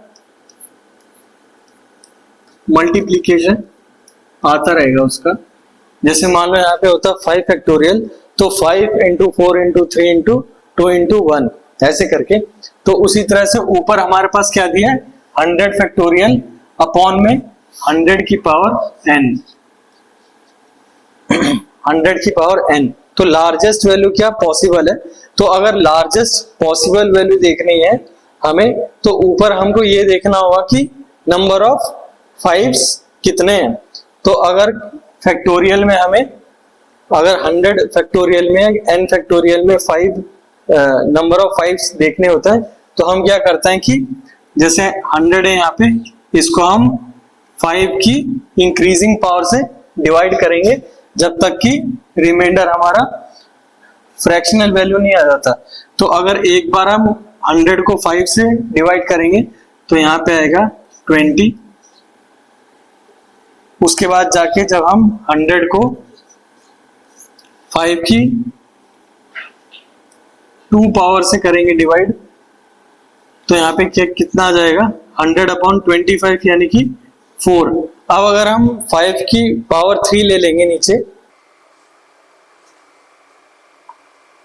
अगर हम 5 की पावर 3 ले लेंगे तो क्या हो जाएगा, तब वो अपॉन में 125 आ जाएगा, तो वहां पे न्यूमरेटर से ग्रेटर आ जाएगा डिनोमिनेटर, तो इसलिए हम 5 की पावर 2 तक ही लेंगे। तो इसका मतलब यहाँ पे हमारे पास number of fives in 100 factorial कितने पॉसिबल है, 24 पॉसिबल है। So number of fives in 100 factorial is 24 possible है नंबर ऑफ फाइव्स। उसी तरह से अगर हमको नंबर ऑफ टूज देखना होगा तो हमें क्या करना होगा, 100 को 2 की इंक्रीजिंग पावर से डिवाइड करना होगा। तो अगर हम यहाँ पे देखें नंबर ऑफ टूज तो 100 अपॉन में 2 से अगर हम करें डिवाइड तो कितना आ जाएगा 50।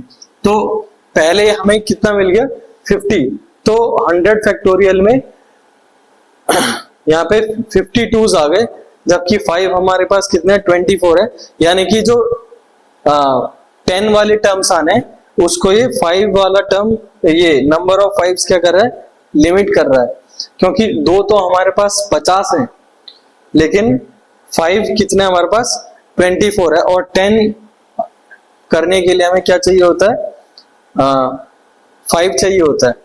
तो इसका मतलब यहां से हमारे पास 10 की कितनी पावर पॉसिबल है, ऊपर न्यूमरेटर में 24, तो यानी कि हमारे पास यहाँ पे ऊपर 24 मैक्सिमम पावर पॉसिबल है और नीचे क्या दिया है 10 की पावर 2n। अगर 100 को जस्ट हम 10 की पावर 2n करके लिख लें और ऊपर 10 की पावर 24 लिख लें तो ये जो n है इसकी मैक्सिमम वैल्यू कितनी पॉसिबल है 12 पॉसिबल है इंटीजर के लिए। यहाँ पे मैक्सिमम वैल्यू 12 पॉसिबल है, तो यानी कि हमारे पास 2n जो है वो या तो कम होना चाहिए या बराबर होना चाहिए 24 के। तो n की वैल्यू क्या आ गई 12, तो n की वैल्यू या तो 12 से कम होगी या उसके बराबर होगी। तो यानी कि यहाँ पे लार्जेस्ट वैल्यू जो पॉसिबल है n की वो कितनी है 12 है, जो कि हमें किसी भी ऑप्शन में नहीं दिया था। तो यहाँ पे हमारा ऑप्शन डी सही होगा। चलिए देखते हैं नेक्स्ट क्वेश्चन। हेलो स्टूडेंट्स, तो चलिए देखते हैं अपना नेक्स्ट क्वेश्चन।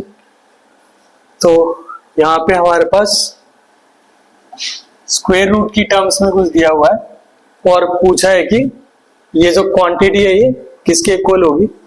तो देखिए यहाँ पे कुछ ऐसे करके दिया है 17 minus 4 root 15 plus under root 8 minus 2 root 15। तो अगर हम डायरेक्टली इसको x के इक्वल पुट करके करेंगे तो वहां से हमको ज्यादा लंबा जाएगा सॉल्यूशन। तो हम क्या कर सकते हैं यहाँ पे कि अंदर वाली जो क्वांटिटी है अगर हम उसको स्क्वायर की फॉर्म में बना लें, स्क्वायर की फॉर्म में बना लें तो क्या हो जाएगा कि स्क्वायर रूट से वो पावर कट हो जाएगी। तो हम क्या करें, यहाँ पे बीच में माइनस टर्म्स दिए, तो इसका मतलब अगर हम कुछ इस फॉर्म में ले आए अंदर वाली क्वांटिटी को a माइनस बी के होल स्क्वायर में, और ये क्या होता है A square plus B square minus 2ab के इक्वल होती है ये चीज। तो हमें इस फॉर्म में दिया हुआ है स्क्वायर रूट के अंडर, हमें लाना किस फॉर्म में, इस a minus b whole square की फॉर्म में लाना है। तो अगर हम ये वाले टर्म को अगर कंपेयर करें इससे तो कितना हो जाएगा 2 इंटू 2 रूट 3 इंटू रूट 5। तो अगर हम इसको a मान लें और इसको b मान लें तो a स्क्वायर कितना हो जाएगा, a स्क्वायर हो जाएगा यहाँ से 12 और b स्क्वायर हो जाएगा 5। तो 12 प्लस 5 17। तो यहाँ पे हमें 17 दिया हुआ है। इसका मतलब ये है कि ये जो अंदर वाली क्वांटिटी है ये यहाँ पे पहले स्क्वायर रूट में, इसको हम कैसे करके लिख सकते हैं 2 root 3 minus root 5 whole square और ये आएगा स्क्वायर रूट के अंदर। उसी तरह से अगर हम ये 2 रूट 15 को अगेन इससे कंपेयर करें तो कितना हो जाएगा 2 इंटू रूट 3 इंटू रूट 5 ऐसे करके।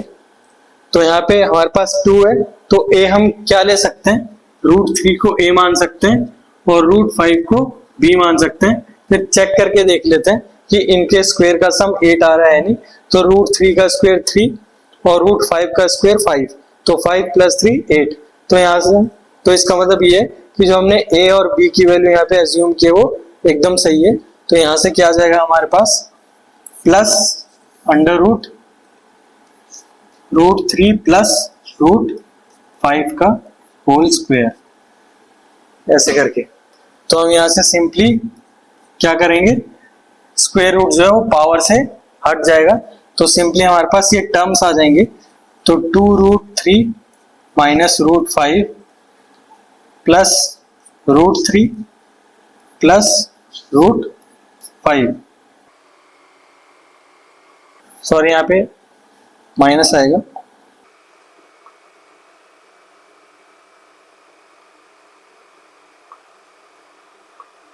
यहाँ पे माइनस आएगा।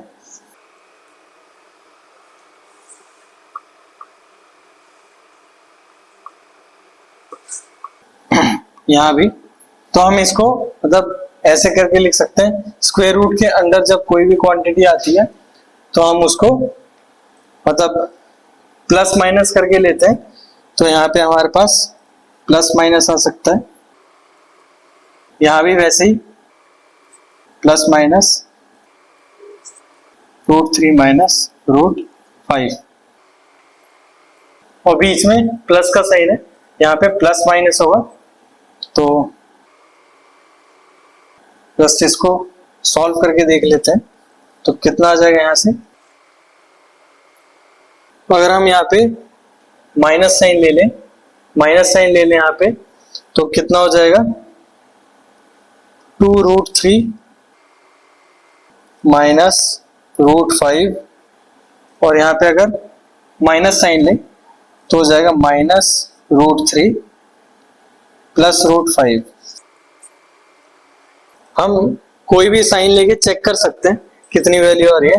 तो यहाँ पे रूट 5 से रूट 5 कैंसिल आउट हो गया तो 2√3 माइनस √3, तो यहाँ से आ जाएगा √3। तो √3 भी ऑप्शन में दिया हुआ है, तो इसलिए हम √3 को सिलेक्ट कर लेंगे। तो यहाँ से वैल्यू कितनी आ जाएगी, √3। तो इस तरह से आपको सॉल्व करना था। चलिए देखते हैं नेक्स्ट क्वेश्चन। यहाँ पे हमें एक नया क्वेश्चन दिया है जिसमें कि हमें पूछा गया है कि what is the maximum value of the sum of the numbers, और यहाँ पे जो नंबर्स हैं वो डिक्रीजिंग ऑर्डर में जा रहे हैं, यानी पहले 36 था, फिर -3 हुआ, फिर अगेन -3 एंड सो ऑन। तो ये वैल्यू कहां तक जाएगी ताकि इनका सम मैक्सिमम हो। तो अगर हम यहाँ पे इस पैटर्न को देखते रहें तो 36 है, फिर इसमें 3 माइनस किया गया, अगेन ये जो वैल्यू है ये लास्ट कहां तक जाएगी, पॉजिटिव 6, देन 6 - 3 3, उसके बाद 3 के बाद ये वैल्यू कहां पे आ जाएगी, 0। 0 के बाद टर्म्स कौन से आ जाएंगे, क्योंकि नेगेटिव -3 -6। तो इसका मतलब ये है कि हमारे पास अगर हमें सम मैक्सिमम चाहिए तो पॉजिटिव वैल्यू तक ही देखेंगे, क्योंकि ये सीक्वेंस क्या हो रहा है, डिक्रीजिंग ऑर्डर का है, डिक्रीजिंग क्योंकि नेचर का है। तो इसका मतलब हम 36 से 3 तक के ही टर्म्स लेंगे। तो चलिए हम काउंट कर लेते हैं कितने टर्म्स हो गए। तो यहाँ पे हमारे पास अगर इसको जस्ट हम क्योंकि रिवर्स करके लिख लें तो ये हो जाएगा 3 6 अप टू 36। तो हम एपीजीपी के फॉर्मूला से जानते हैं कि यहाँ पे हमें अगर नंबर ऑफ टर्म्स ढूंढने तो क्या हो जाएगा, यहाँ पे कितने टर्म्स हो जाएंगे, last term equal to first term plus n-1 into d, और डी कितना है 3। तो यहां से आ जाएगा हमारे पास 12। तो यहां से आपका नंबर ऑफ टर्म्स कितने आ गए, 12 आ गए, क्योंकि यहां से 3 हमने कॉमन लेके उधर भेज दिया। तो यहाँ पे 1 हो गया, 1 प्लस n-1, तो 1 से 1 कैंसिल आउट, तो n कितने आ गए, 12 आ गए। तो अब हमको सिंपली क्या ढूंढना है, सम। तो सम हो जाएगा यहाँ पे n अपॉन 2, फर्स्ट टर्म था 3 प्लस लास्ट टर्म 36। तो सिंपली यहां से सम कितना आ जाएगा, 6 इंटू 39, तो ये आ जाएगा 234। तो यहां से आपका सम कितना आ गया, जो मैक्सिमम है 234। तो इस तरह से सॉल्व करना था। पहले हमें देखना है कि हम कहां तक जा सकते हैं पॉजिटिव वैल्यू के लिए, 3 तक। उसके बाद जाके हमने जस्ट क्या किया, इस सीक्वेंस को रिवर्स कर लिया ताकि हमारे लिए आसानी रहे। उसके बाद लास्ट टर्म वाला जो फॉर्मूला होता है एपी में, अरिथमेटिक प्रोग्रेशन में, वहां से हमने last term equal to first term plus n-1 into D.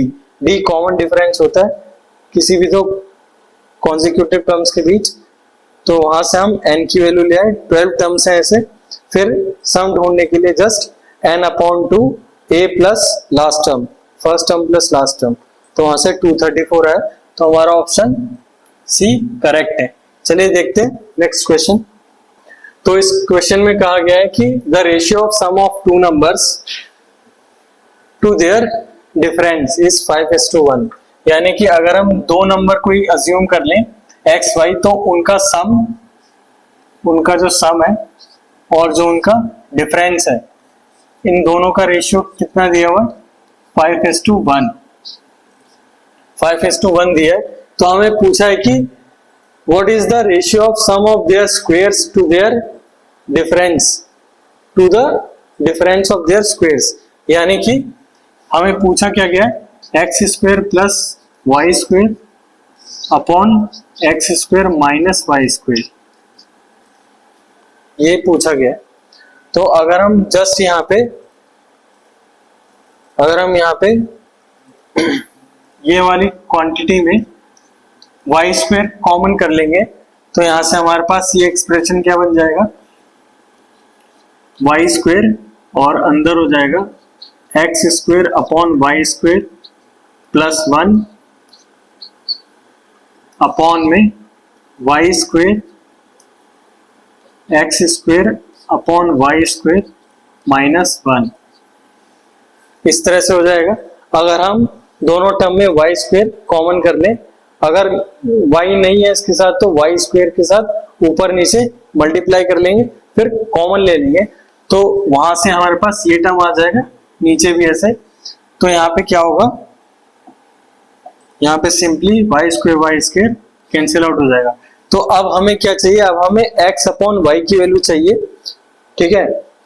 तो वो हम यहां से ढूंढ लेंगे। कैसे, हम यहाँ पे भी क्या करते हैं, y कॉमन कर लेते हैं, तो यहाँ पे हमारे पास एक्सप्रेशन हो जाएगा y upon x upon Y plus 1 is equal to 5 times x upon y -1।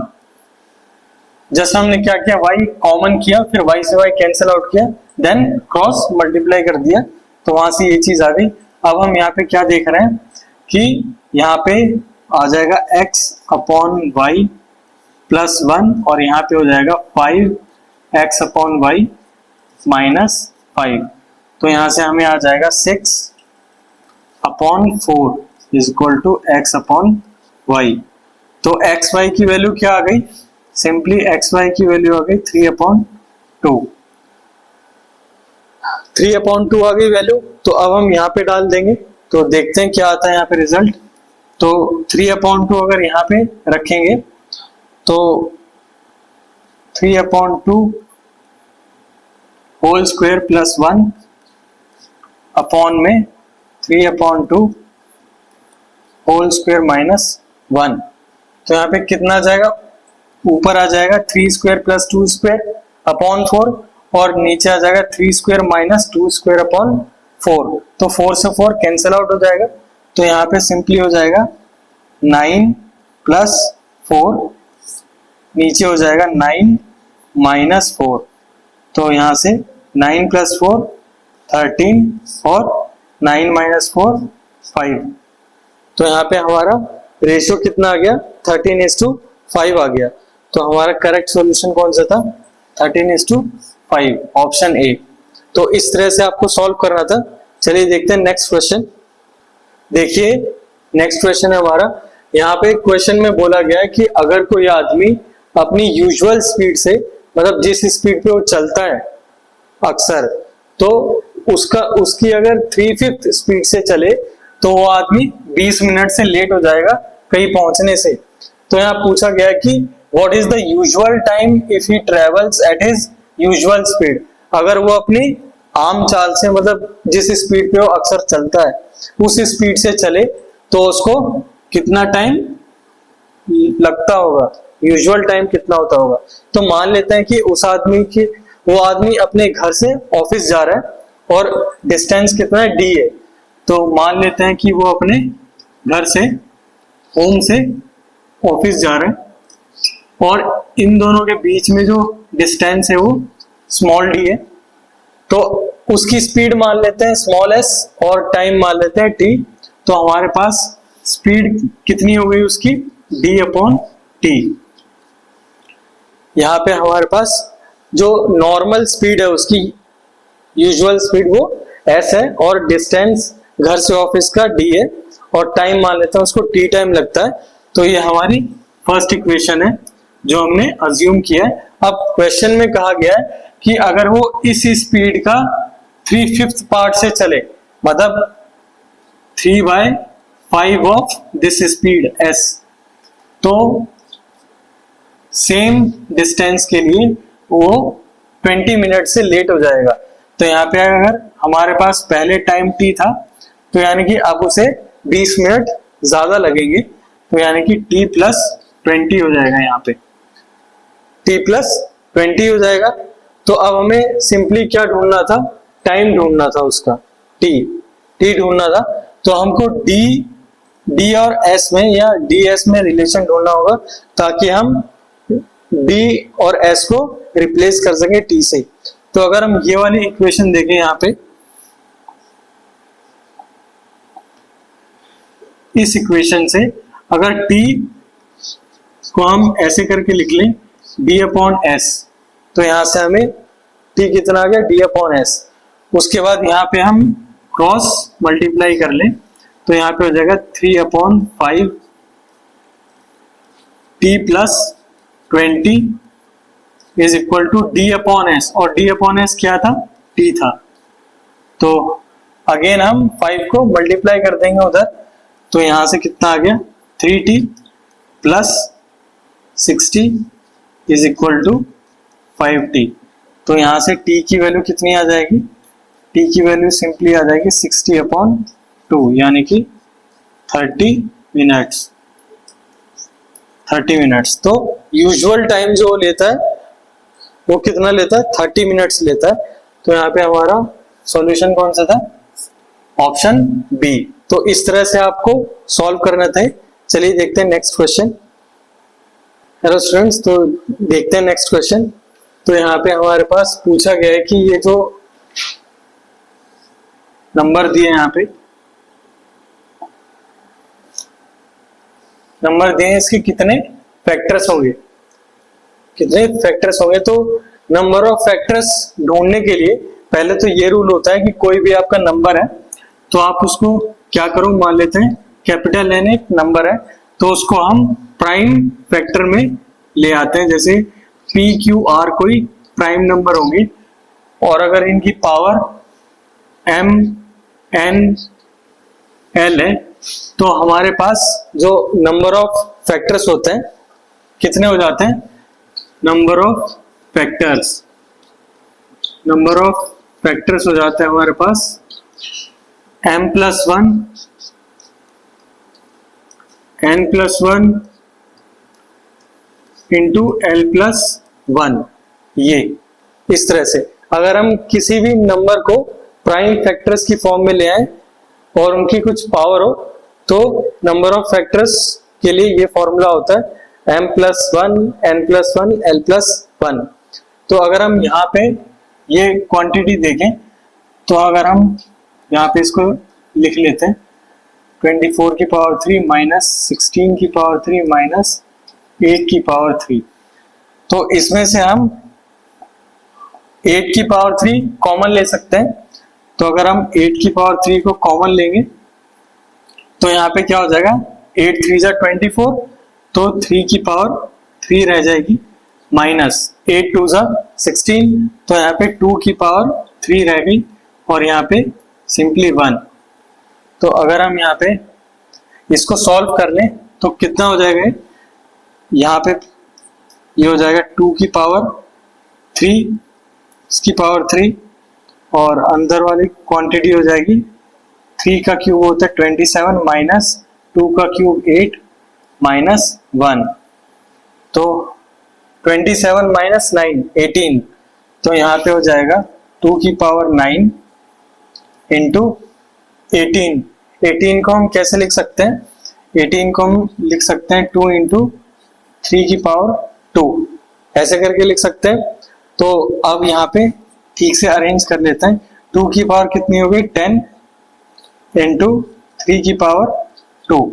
तो अब हमारा जो ये नंबर है यहाँ पे ये प्राइम फैक्टर्स की टर्म में आ गया, इसकी पावर्स है। तो हमारे पास सिंपली नंबर ऑफ फैक्टर्स क्या हो जाएंगे, तो नंबर ऑफ फैक्टर्स हो जाएंगे हमारे पास 10 + 1 इंटू 2 + 1।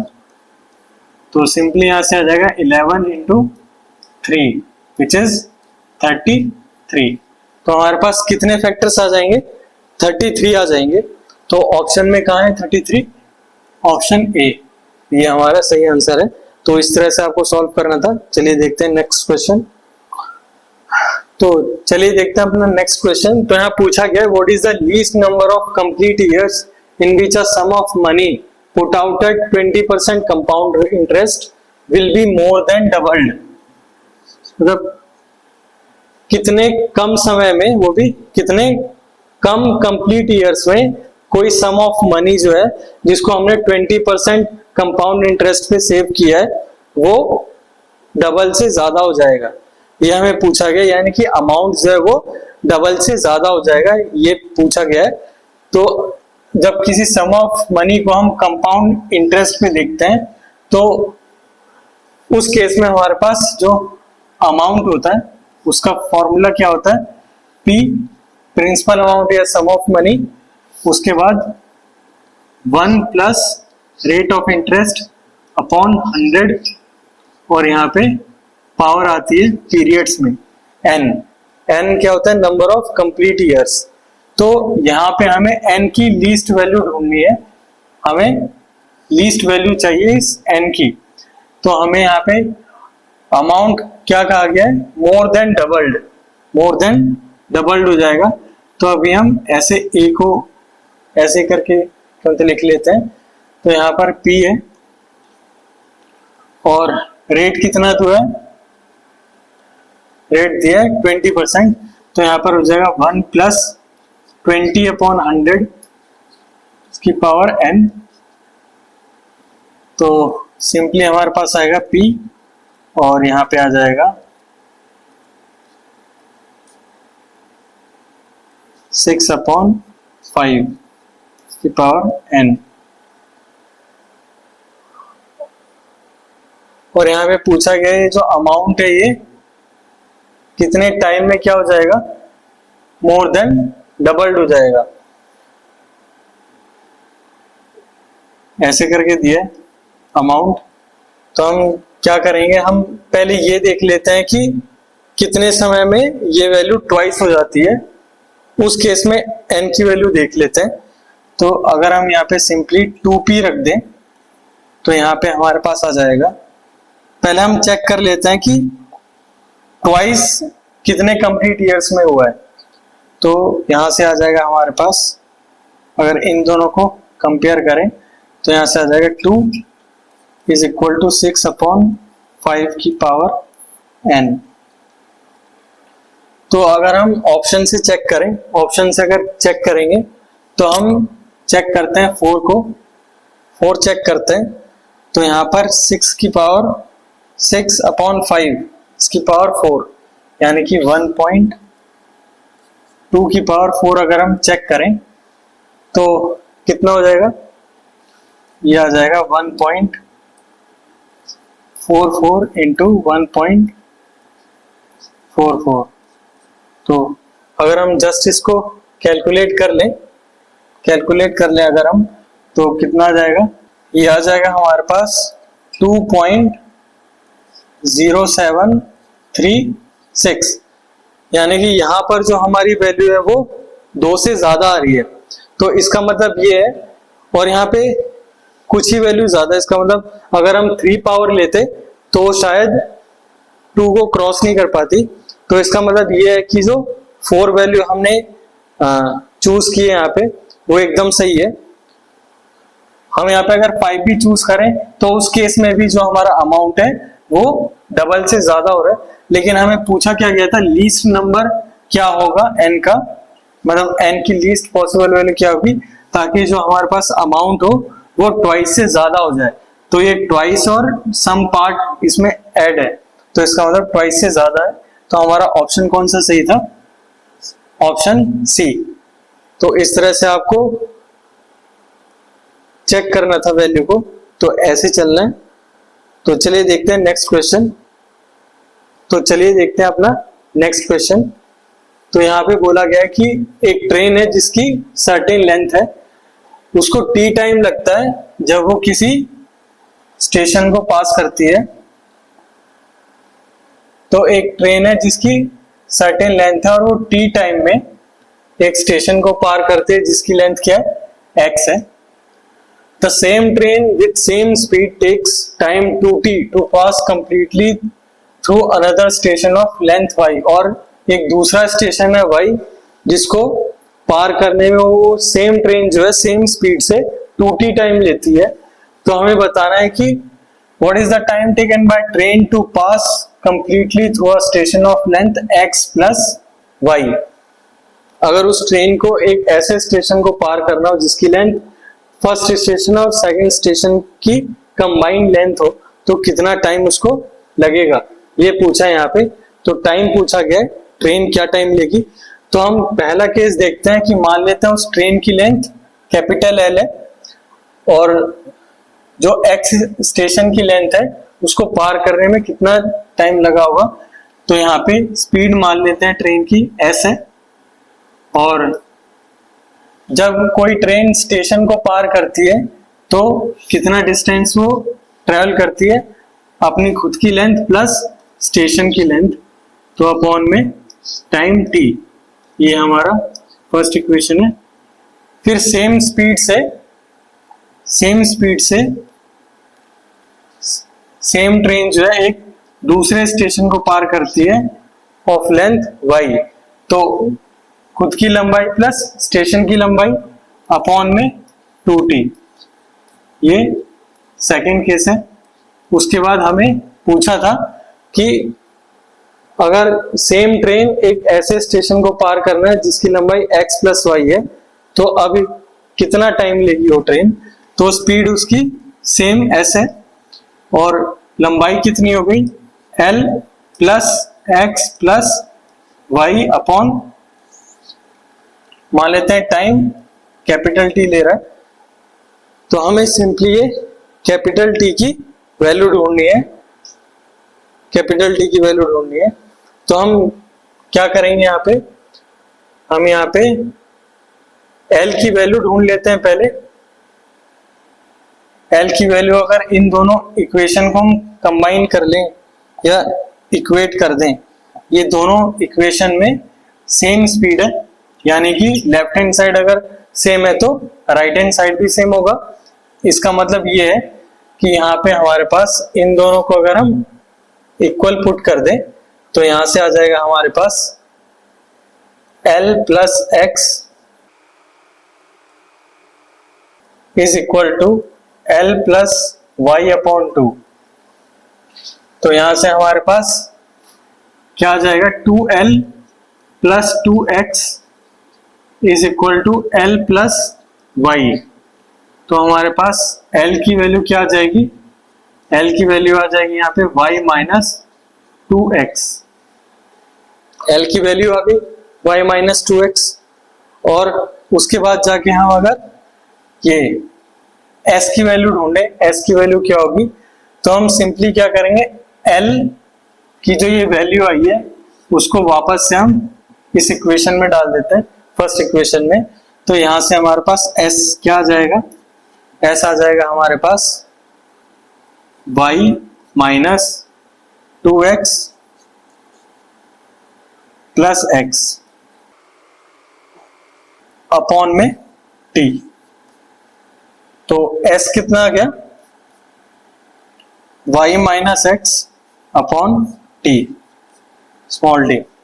तो अब हमारे पास कैपिटल T ढूंढने के लिए s की वैल्यू आ गई, L की वैल्यू आ गई, तो सिंपली हम क्या करेंगे, इस इक्वेशन में s की वैल्यू को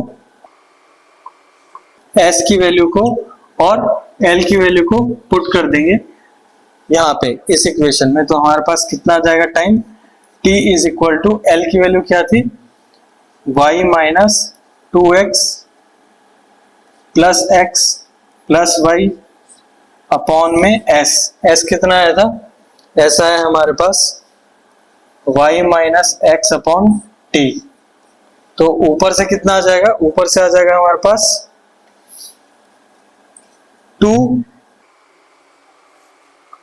2y माइनस x, ऊपर हो जाएगा y प्लस वाई 2y और minus 2x plus x minus x, और मल्टीप्लाई में t आएगा, नीचे क्या आ जाएगा y माइनस x। तो अगर हम ऑप्शन में देखें कि ये क्वांटिटी कहाँ दी हुई है, तो जस्ट चेक करते हैं। तो ऊपर क्या आना चाहिए, 2y माइनस एक्स। तो अगर हम ये ऑप्शन डी देखें तो ये मैच कर रहा है हमारे रिजल्ट से। तो हमें इस तरह से सॉल्व करना था। सिंपली दो इक्वेशन फॉर्म होगी, एक बार L की वैल्यू ढूंढ लेंगे, एक बार S की वैल्यू ढूंढ लेंगे, फिर थर्ड इक्वेशन में जस्ट पुट कर देंगे तो वहां से आ जाएगा रिजल्ट। तो इस तरह से सॉल्व करना था। तो आज की वीडियो में इतना ही रखते हैं, मिलते हैं नेक्स्ट वीडियो में।